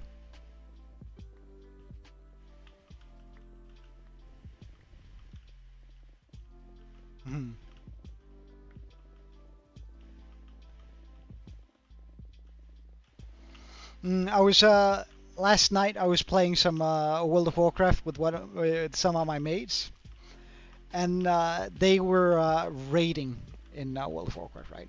Which completely fine, fair, all good. But one of my mates, he's playing this druid tank in World of Warcraft Mist of Pandaria Classic that just launched, right? So it's the first time, or the first week for raids being out. And afterwards, they sort of looked at the logs of it, right? Logs are sort of how well on the percentile of all players who played your class and your role in the raid did you do, right? So if you're a DPS, like if you're in the 100th percentile, you're the best, or if you're 100% percentile, you're the best DPS of that particular class and spec to ever play that particular boss. And one of my mates, he was playing this druid tank, and we're used to seeing him being in like the 99th percentile. But as I said, the game has just started, or raids have just been released, and he has only been playing for a little bit in this particular Mob Classic. And we checked it out because he felt like he was not doing particularly well, and he was like, oh my god, I'm gonna have scored like a sub 50 on this. And we looked it up, and he had scored 0.0. And my other mate who was in the raid with him just absolutely lost it. Like, I have not heard him laugh that hard for a very long time. And mind you, my mate, that particular mate and I, we've been friends for 27 years or something like that. 27 years. We met in 98, I think. So I haven't heard him laugh that hard in at least like 15 to 16 years. And he was absolutely floored that our mate there scored a 0.0, because that literally means that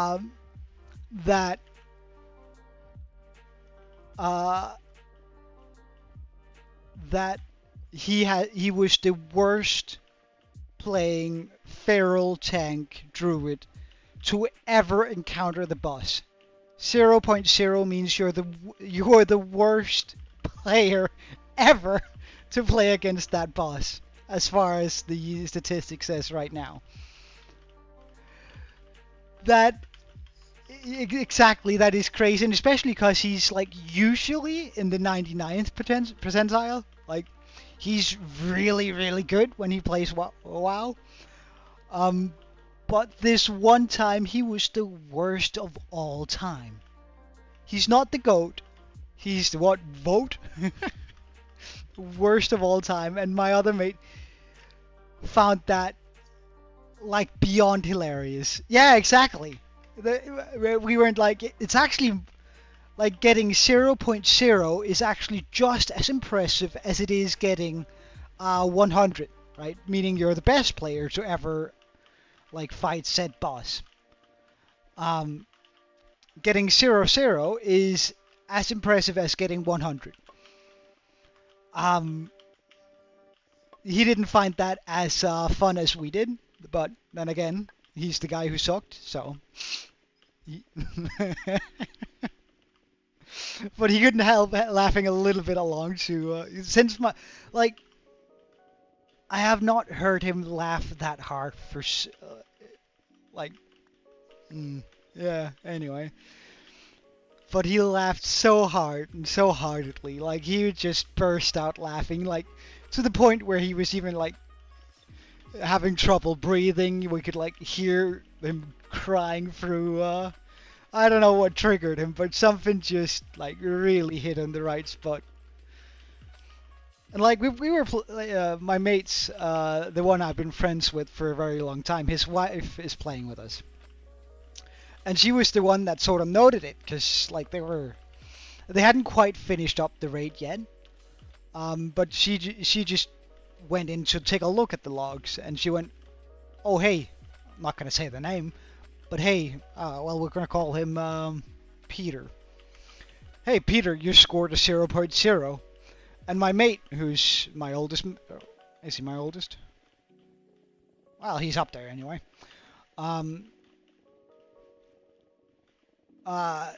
His like, we're gonna call him Jack, sure. Just burst out laughing and went, "No, really?" And then he looked it up, and then he like absolutely lost it. Which is a very wholesome moment, at least it feels like. It felt like a very wholesome moment in our friendship.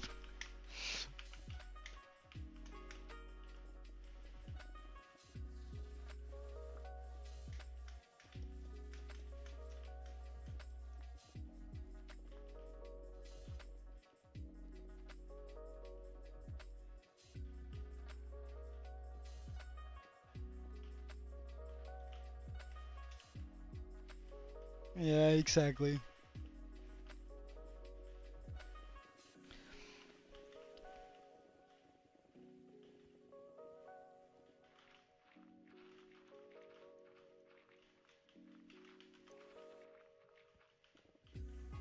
But in regards to the modded, right? Since I don't feel like I got an actual answer. Ah, well, in that case, it's. Is that something you guys would be interested in watching? Me playing some modded Minecraft?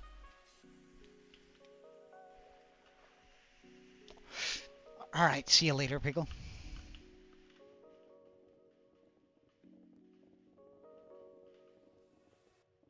I don't know if you're still here, Kiwi, but...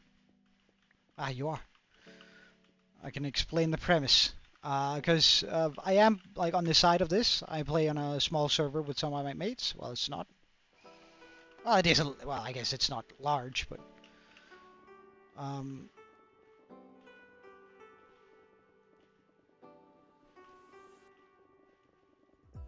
I wouldn't mind sort of... doing a little bit of that on stream.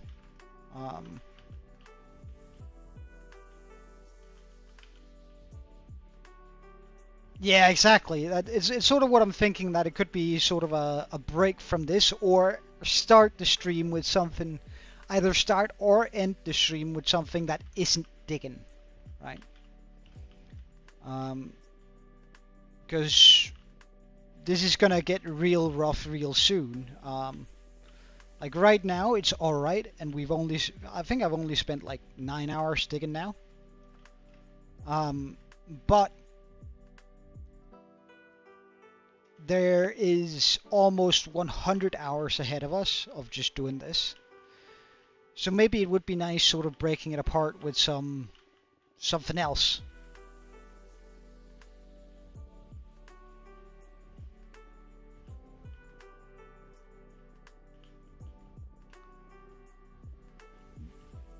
So, like, would you think it would be better to do at the beginning or by the end of the stream?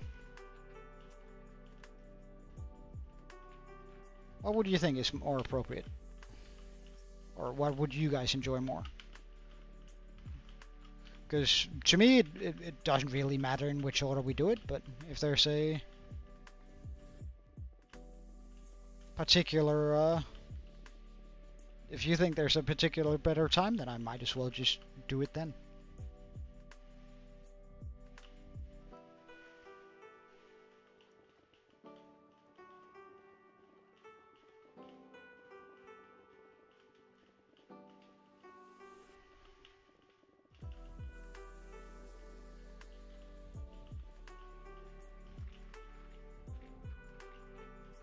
By the end? Alright. That's fine. I'm good with saying by the end.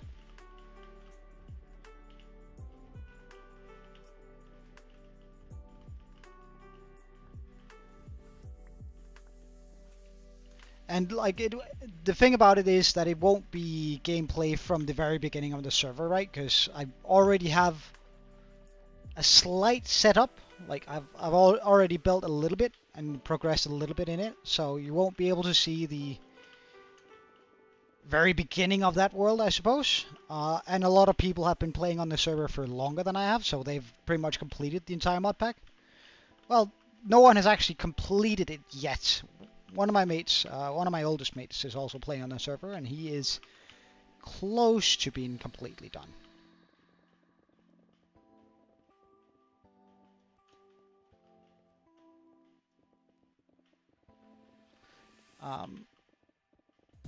That's the only one. Hey, Meltdown. Oh, what's the mods in it? That's a good question. A lot. Does that show? No, it does not. Can I?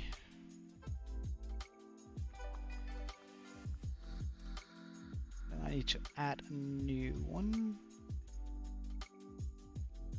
If we just do display capture.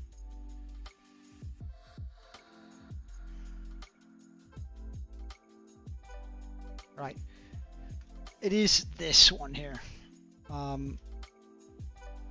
It has a lot of different things. It's a mod pack by one of the guys who are in our Discord. Oh yeah. All of it. Bunch of crate, bunch of magic stuff, bunch of, well, all of what you could really, bunch of bossing, bunch of wild epic stuff.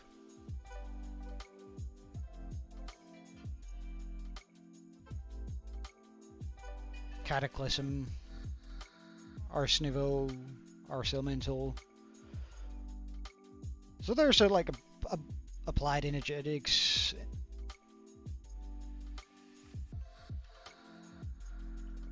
And welcome, Meltdown.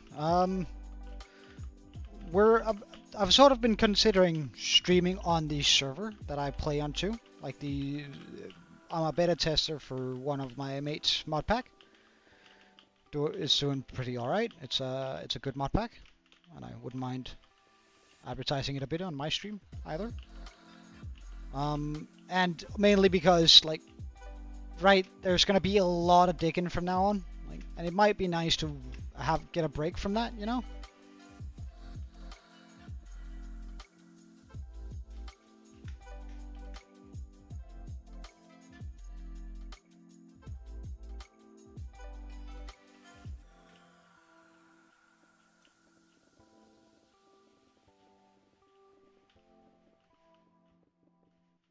Indeed. There's a lot of mods in it, which means it is sort of rough for the server that he's running for it, but I mean it's actually a lot of fun, and it's one of those progression mods. So you can't even use all of Create until you unlocked it. By turning in certain things, right? So there's like a lot of progression, and I must admit I don't do a lot of progression. I just do a lot of building, because I know there are ways to acquire blocks and remove blocks a lot quicker. So I've done a lot of like building just to make everything nice. I think it is public.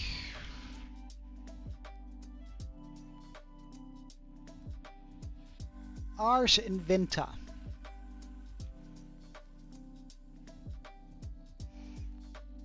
If you're interested.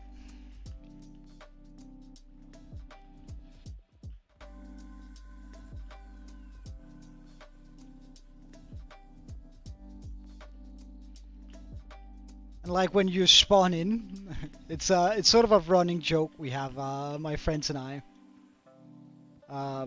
When you spawn in, you know nothing. You can't even like make a crafting table. You have to acquire a little bit of wood in order to know how to use a crafting table. And turn in that quest, otherwise you're what we call too dumb to use it, right? So whenever some of my mates come over and they're like to my base and they're enjoying the aesthetic there, they usually throw me something just because they want to be nice and give me something, and then I can't pick it up, and then they're like, ah, right, you're too dumb, and then they leave. Pricks.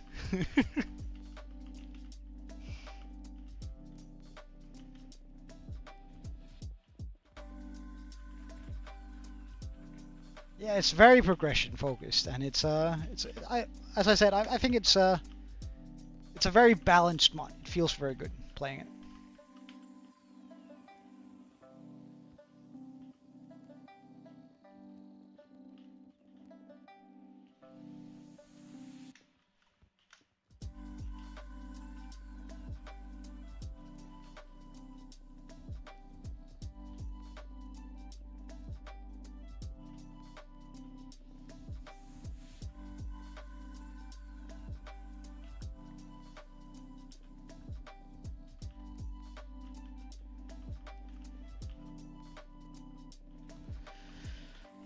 I think we're almost done with this today, though.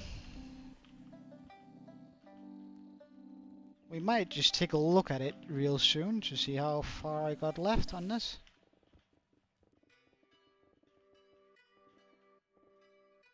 Because I kind of feel like I should be there by now.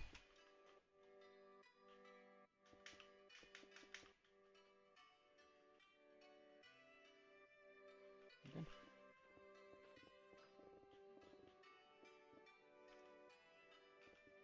Oh, let's just break this apart. Yeah. So I don't have to look at this.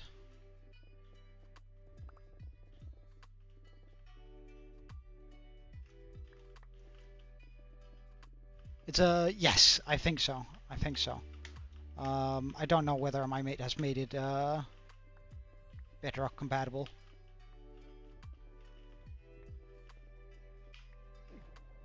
I would sort of be surprised if he had. Let's put it that way.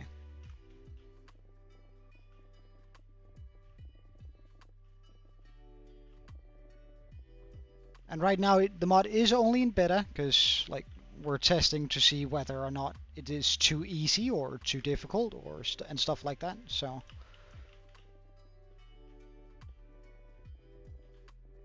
oh, hello, creeper. Would you mind helping me dig a bit? Thank you.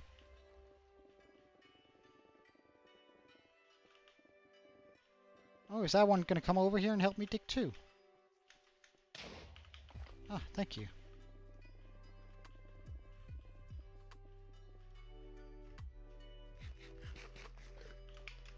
Surely I'm close to being done with the dig today, right? Yeah, kind of close, kind of close. Oh, kinda close. Ugh, shit. Still quite a lot of stuff left though. Hey, Sermo, it's been a while. How are you, man?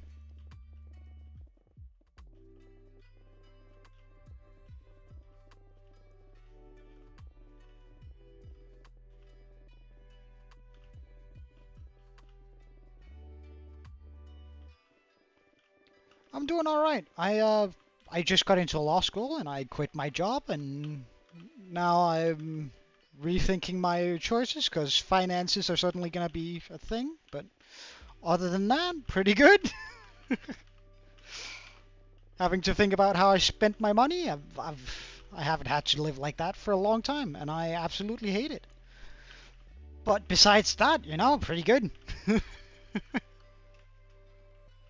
Yeah, I'm happy about getting into law school, but I must admit, actually really dreading having to consider how I use my money.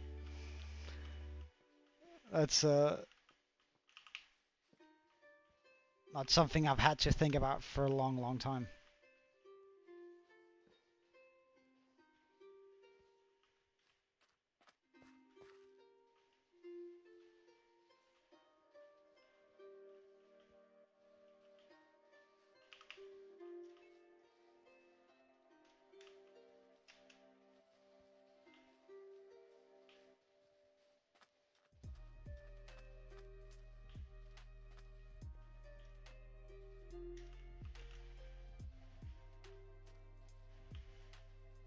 You recently got back from a trip to Iceland. Damn. Well, then you were kind of close to Denmark. How was it?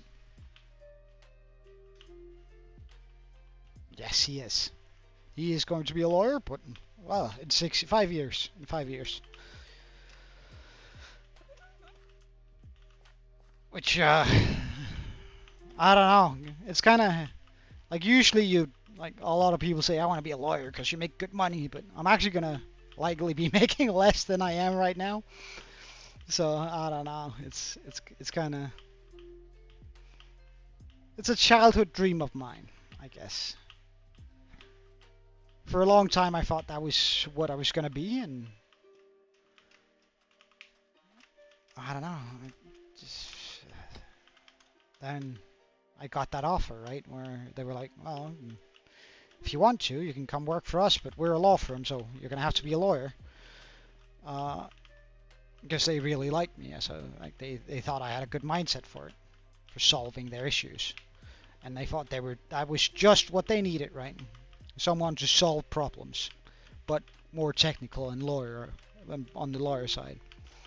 And I was like, well, I'm not a lawyer, and then they went, yeah, well,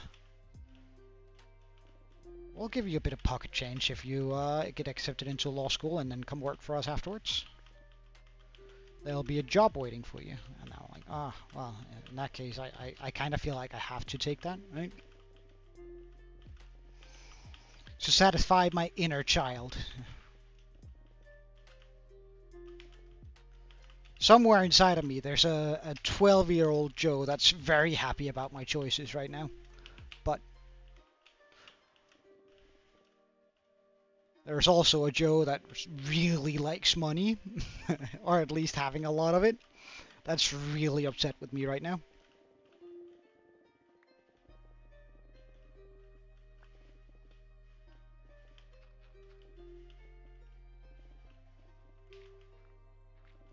More sheep than people? Yep, that would be well, that would be the case in New Zealand too, right? And you live kind of close by that anyway.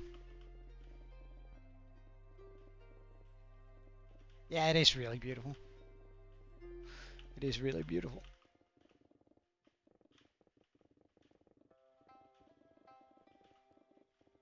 Iceland should be on everyone's bucket list to go visit at least once.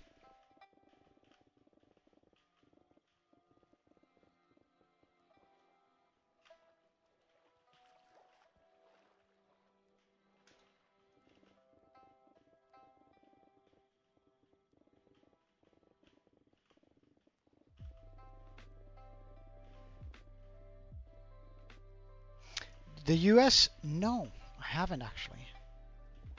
Well, I've. That's not quite true, but I wouldn't say I've been in the US. I have been there very, very briefly, and I didn't have time to go see anything. So I wouldn't say that I have. I've seen I've seen an American football game in America, and that's about the only thing I had time for. So, and to be fair, that was overrated. I love American football highlights, and I've realized that I actually rather dislike watching American football. One can only eat so many hot dogs and drink so many beers in the breaks. That happen every like 5 minutes, then there's a 30-minute break. Like when I say an American football game is 6 hours long, it's actually only like 10 minutes long, but the rest is breaks. At least that's what it feels like.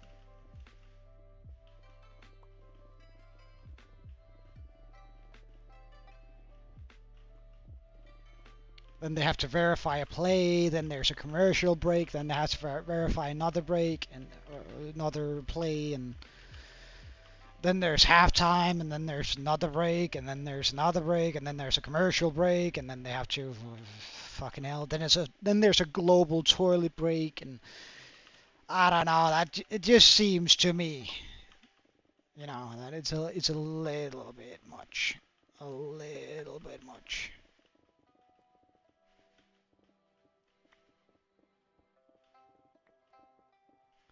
Well, I mean, Sermo, I played semi-professional baseball in New Zealand. I never actually really watched like a, well, that's not true. I haven't watched like in person, a full game, but I played semi-professional. Pitcher. Pitcher in right field.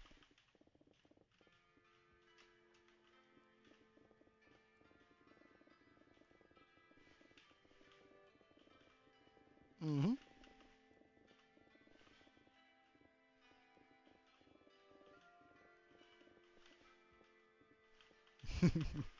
Well, they did put me in my team in Denmark put me in right field because the field that we have in Denmark is so far out of regulations. Like I think the right field is 50 meters longer than it's supposed to be, meaning that I'm pretty much the only one on our team that has the arm for it. In New Zealand, I played pitcher center field. Um, and I don't know. I haven't played for a long time though. I someone cracked my shoulder at a rundown in a match.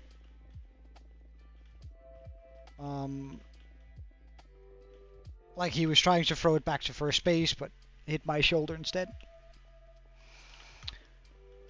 And that just cracked the shoulder, and to this day it still hurts a little bit. I can play, but I can't throw as hard as I used to.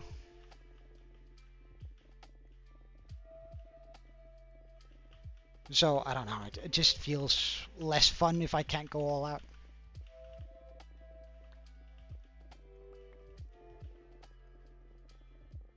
In New Zealand, I was measured for a 92 miles an hour pitch, which I think is my highest measured ever, which I was pretty proud of.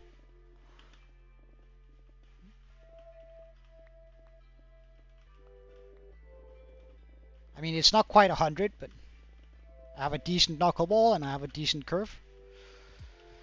My slider is pretty garbage, but I have one.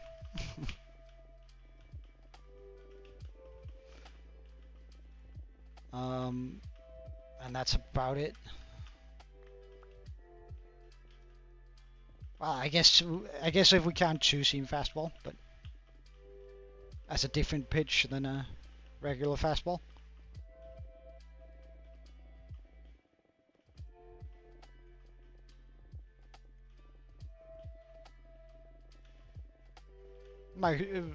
As I said, someone on a rundown, the opposite team pitcher even, like they got me in a rundown. I tried to steal second, um, and uh, their catcher was a monster, and I knew that. Like their catcher was this Latino guy called Marcus, who is like 2 meters and 50 tall and just built like a tank, right? In pure muscle, and he throws, I kid you not, a 99 and maybe a 101 mile fastball. Um, and I knew it was dumb stealing on him, but I'm pretty fast, so I figured I was gonna try anyway because I sort of noticed that he was gonna throw a curveball. So I figured, all right, this is my goal, and I ran for second, but Marcus stood up and like just fucking barrel pitched that ball down to second base and managed to get it there in time. And suddenly I was stuck in this rundown. Um, and like eventually it became the pitcher's time, and he sort of, I was getting very close to being safe at first base, so he chucked it with all his might. Um, and it just hit my right shoulder straight on. And it cracked. And it still hurts a little bit to this day. It never fully healed as it was supposed to. And now I can't throw as hard as I once could. As I said, in New Zealand I had a 92 mile an hour pitch measured, and I usually threw in the upper 80s, right? And now I can't throw harder than 70 miles an hour without it hurting. And I guess it means I can go for more innings, but it just feels less fun when I can't go all out. Well, I can, then I just severely, I can go out all out for like one inning. But then I need to go out, and then I need to leave the mount, and I hate leaving the mount.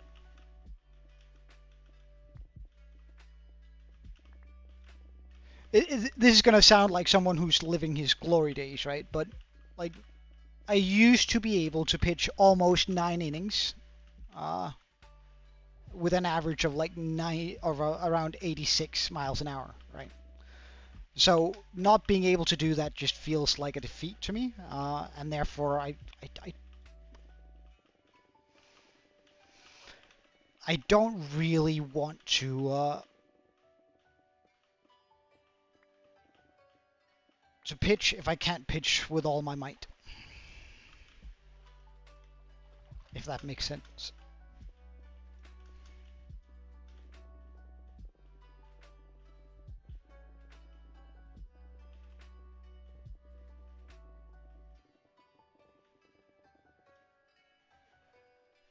All right, see you later.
Almost done.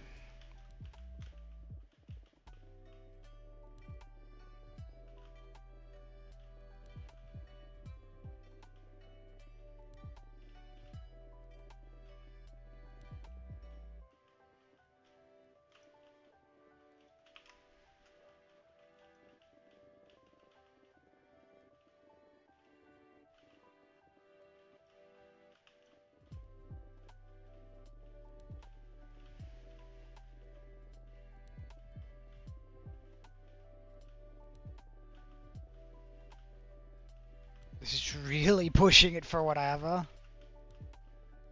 Yeah, it does. It does. Like I'm really like I figured I'd stream a little bit early today to try and see if I could knock out a bunch of this. Because I don't actually have that much more time than I usually have to stream today. So I figured maybe if I just start early I can like get more done, but I'm really pushing what I mentally can handle of just digging right now. Because it's just straight digging. It's not particularly interesting, not gonna lie. Actually rather rough.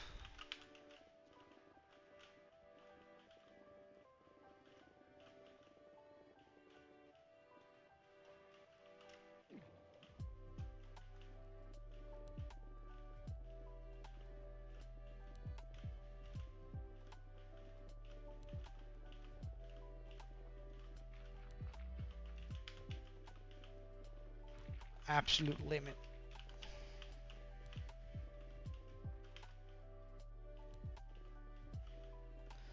Alright, but as soon as we finish this up, I'm gonna showcase, I'm gonna show you my world in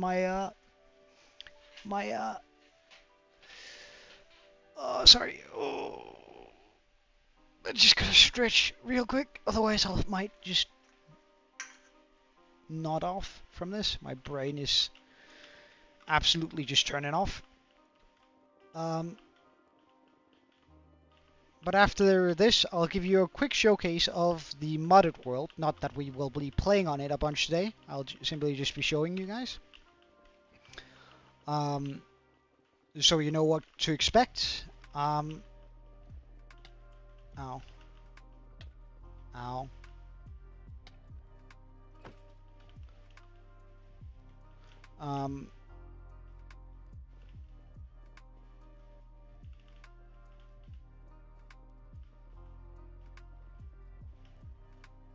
Pillow rooms. Yeah. All right. Yeah. Yeah. Yeah. That's.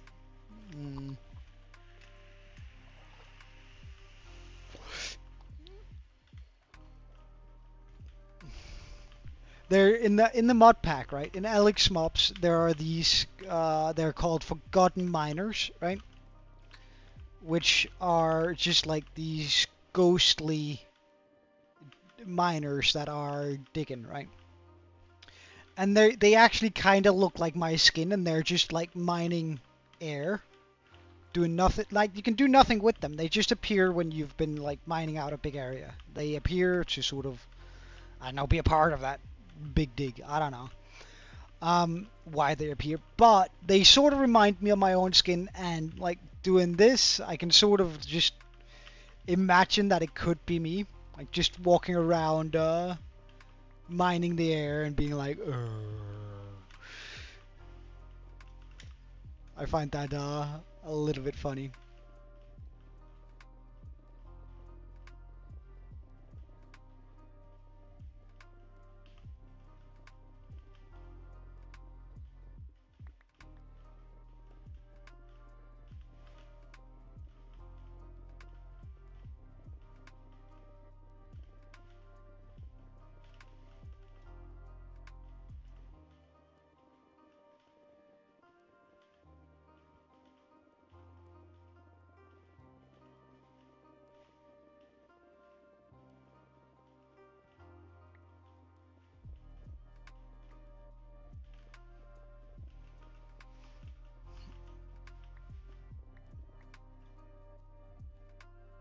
Oh, really? Well, last time I saw one, I couldn't interact with one because I think they were locked behind some sort of advancement. So I was too stupid to interact with them. Maybe if I find one again, I might try and have them help out. If I'm not too stupid to do that. If my character isn't too dumb to do that.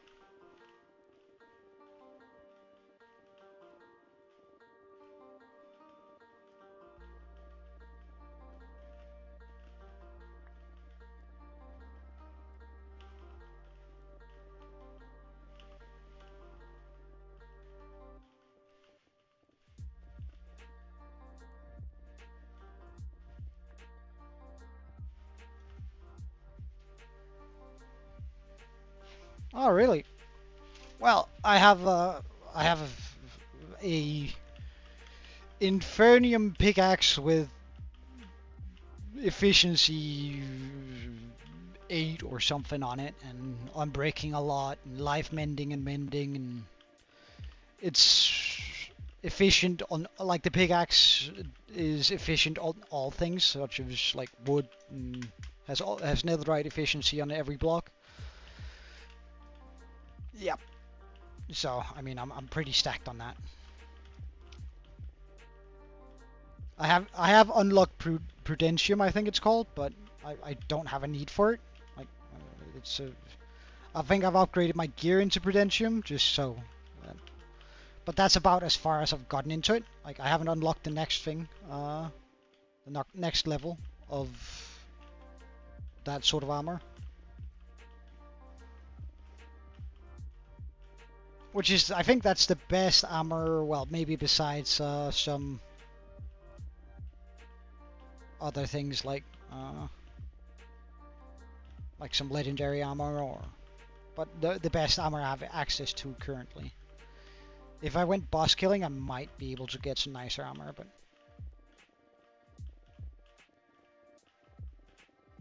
I don't feel quite ready on it because it's a semi-hardcore server, meaning that if I get 10 deaths, I have to delete my base and everything I have.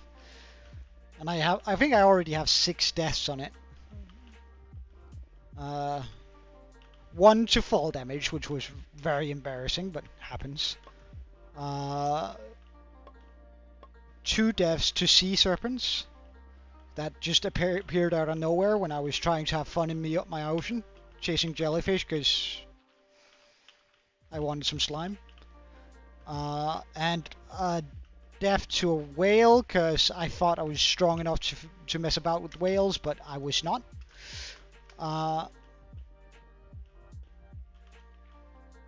have 6 deaths anyway, and that means I only have 4 deaths to play around with, which I don't particularly like the idea of. So I'm gonna start killing bosses when I have fully cleared and gotten so overpowered armor that I cannot die.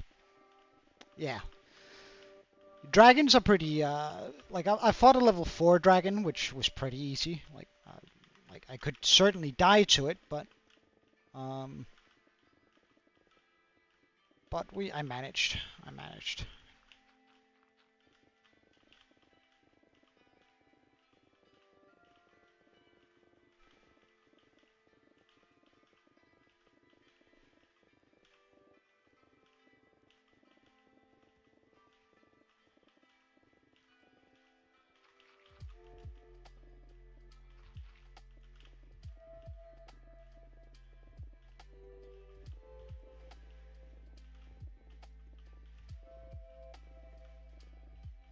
Yeah, for the eggs and stuff, yeah.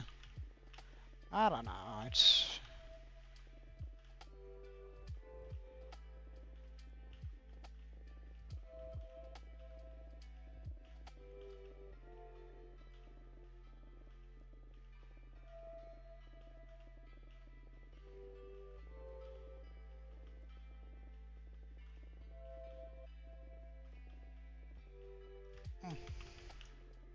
Oh.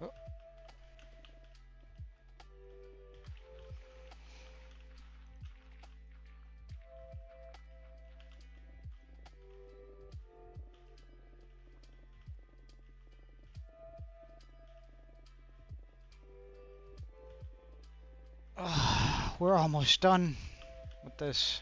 Damn.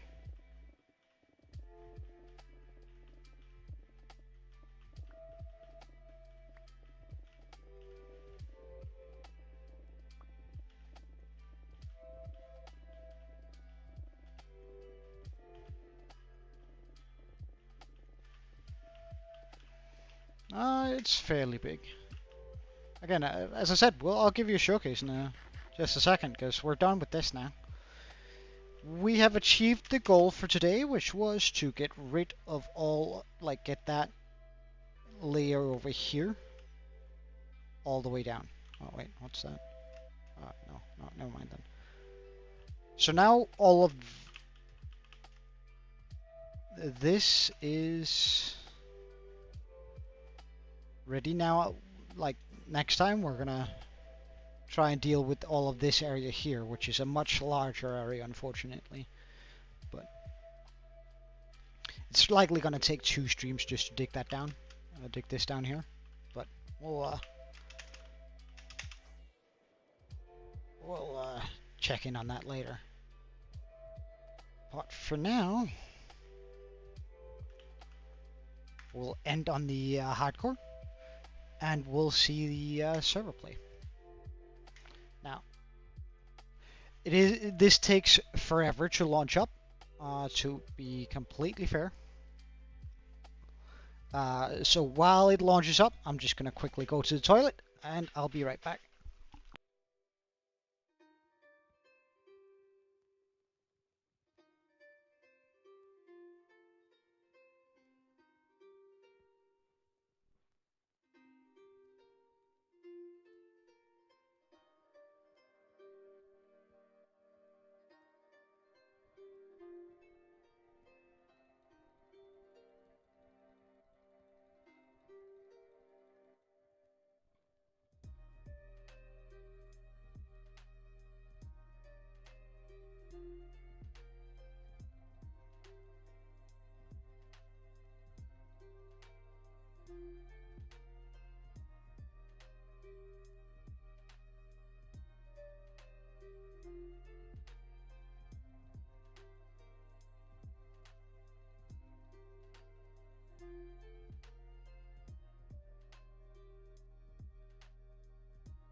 All right.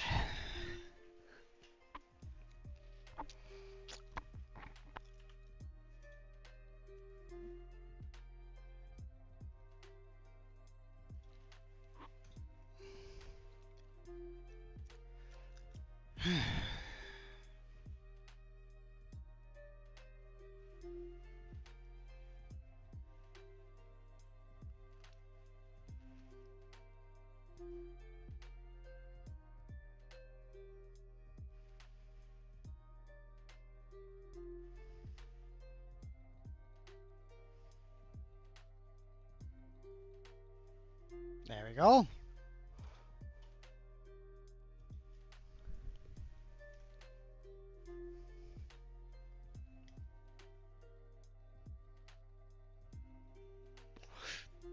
Where was I when I left off yesterday? I think I was on the mushroom.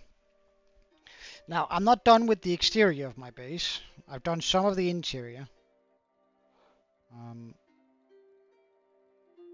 But I sort of ran out of blocks, and then now I have to farm up a bunch of blocks.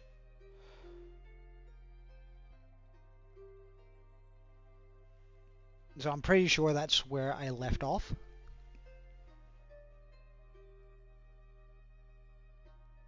Takes a while to get into. It's a pretty rough mod. I'm unsure whether or not you guys can...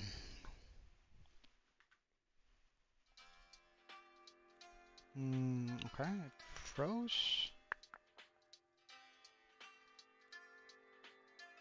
There we go. Alright. Does it freeze if I do this? No? Alright. Right, I don't have any lighter here. I'll show you what the starter base looked like. Which is quite small. Wait a second.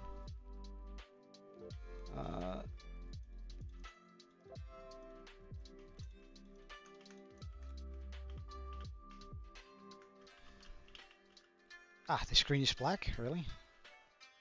How about now?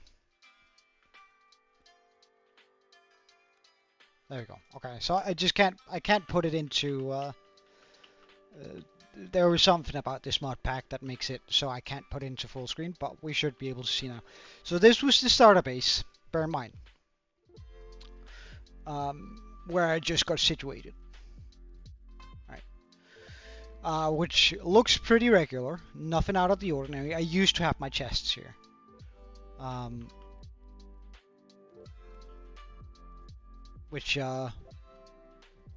My animal pitten, which is nice. Another portal. A bunch of angry chickens. And some area here. Yeah, exactly. So, this was the starter base. Now, this is where I continued off, right, with the actual base. Which I'm using currently. Nice and spacious.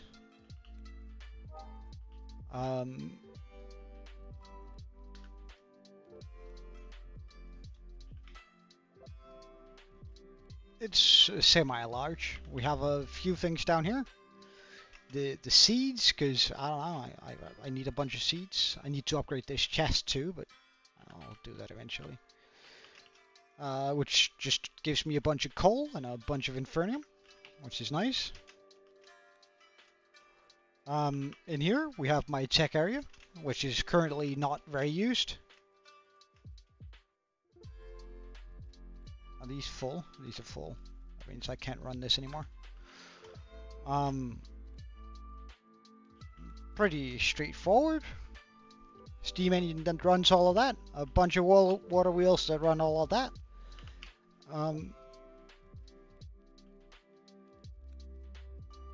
Precision mechanism, which is supposed to make...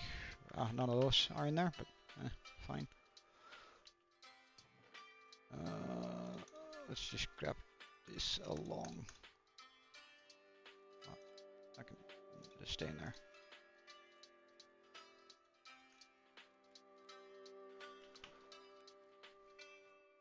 A mate of mine gave me that.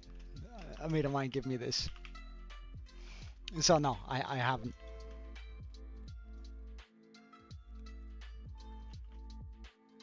I can't say that I have.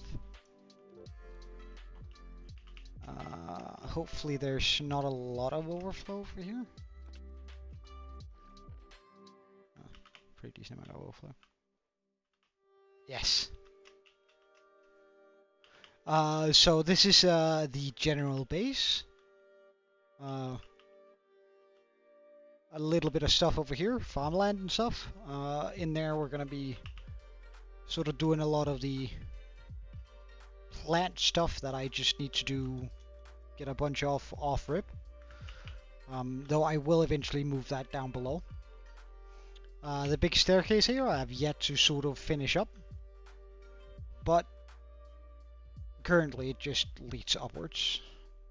I'm gonna fix it up later, and it's gonna go into here, which is going to be a major mushroom that I live in because I'm a gnome.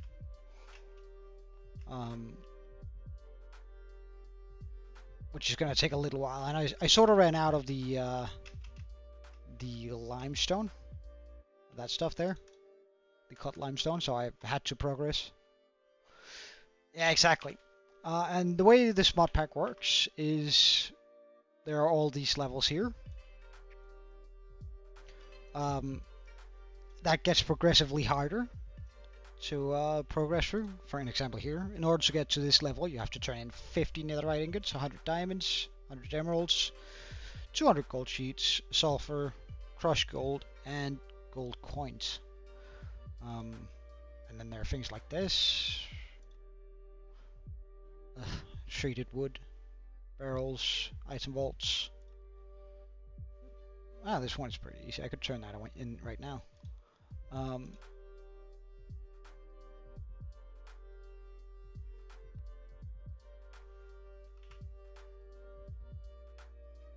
Easy. Okay. I can make one of those quite easy. Just had to. Treated? Yeah, of course.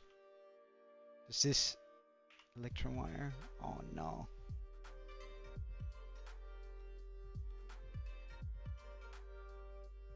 Oh no. Alright, so we're gonna have to make a metal press at some point. From immersive engineering. Fine. But yeah, there are the technical stuff all here that you require in order to do a bunch of things. Well, considering you have to pour oil on it, I'd say pretty badly. These are the final things, which are just absolutely ridiculous to get.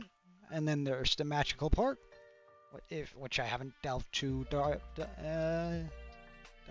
deep into. But until you get like this stuff, you don't know what the different things are. Can I find something that I don't know what is?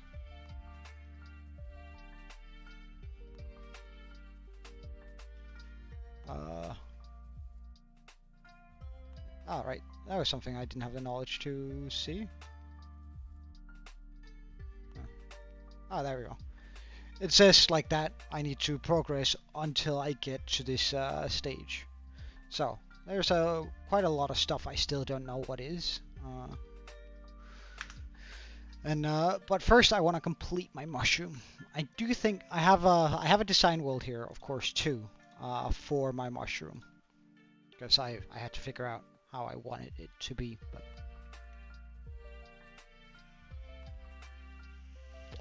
pretty garbage.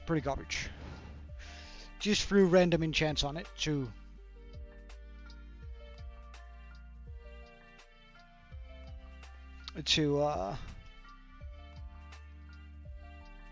well, hovering over the nuclear fusion isn't gonna tell us much because I don't know. Like I can't. They're all locked behind previous things, and I'm still like 2 stages away from nuclear fusion. So it's gonna be a wee while before I can do that. Oh, it's really not happy loading me my this world. There you go.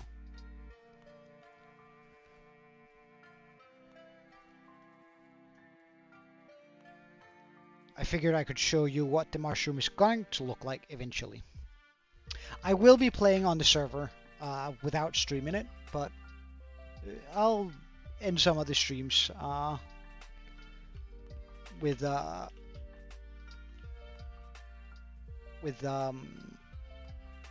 yeah, I do, and Berserker's Fury is gonna break my game. Berserker's Fury is a terrible enchant. But this is gonna be the inside of mushroom. I'm gonna build it up further in survival, but I just didn't bother doing that now.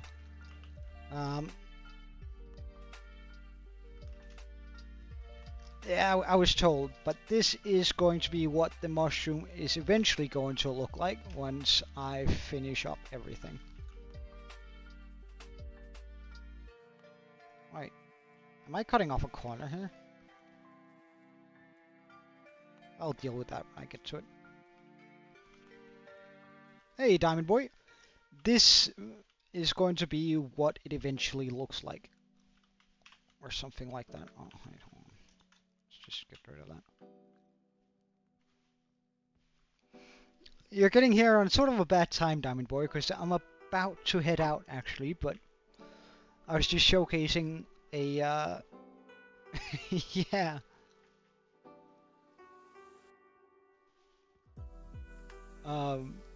Showcasing a modded server I play on.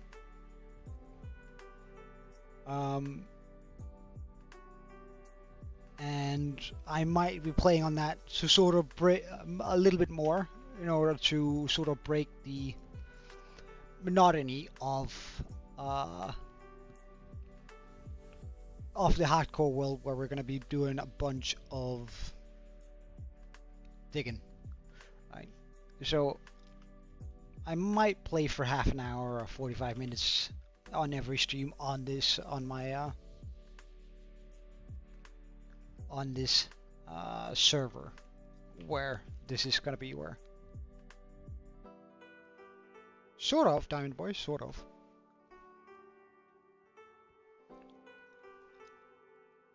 Damn. Well, you should totally give me a shout out then. Get me some subs. Just kidding, just kidding. But this is going to be the end of the stream for today. I am already going a little bit over the time I had anticipated, but it's alright. Well, that was in a modded server, on a modded server that I plan on building, but I do appreciate you saying so, Diamond Boy. I do appreciate it. But with that being said, I have to head out for today. So thank you so much for watching. I hope to see you guys again next time. I'm sorry for the streaming schedule being so terrible as of late, but it's there's just a lot of stress with switching from having a full-time job to becoming a student. I have to hand off all my clients and stuff, so it is pretty rough.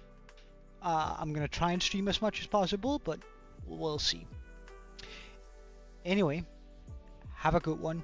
Cheerio, and Joe out.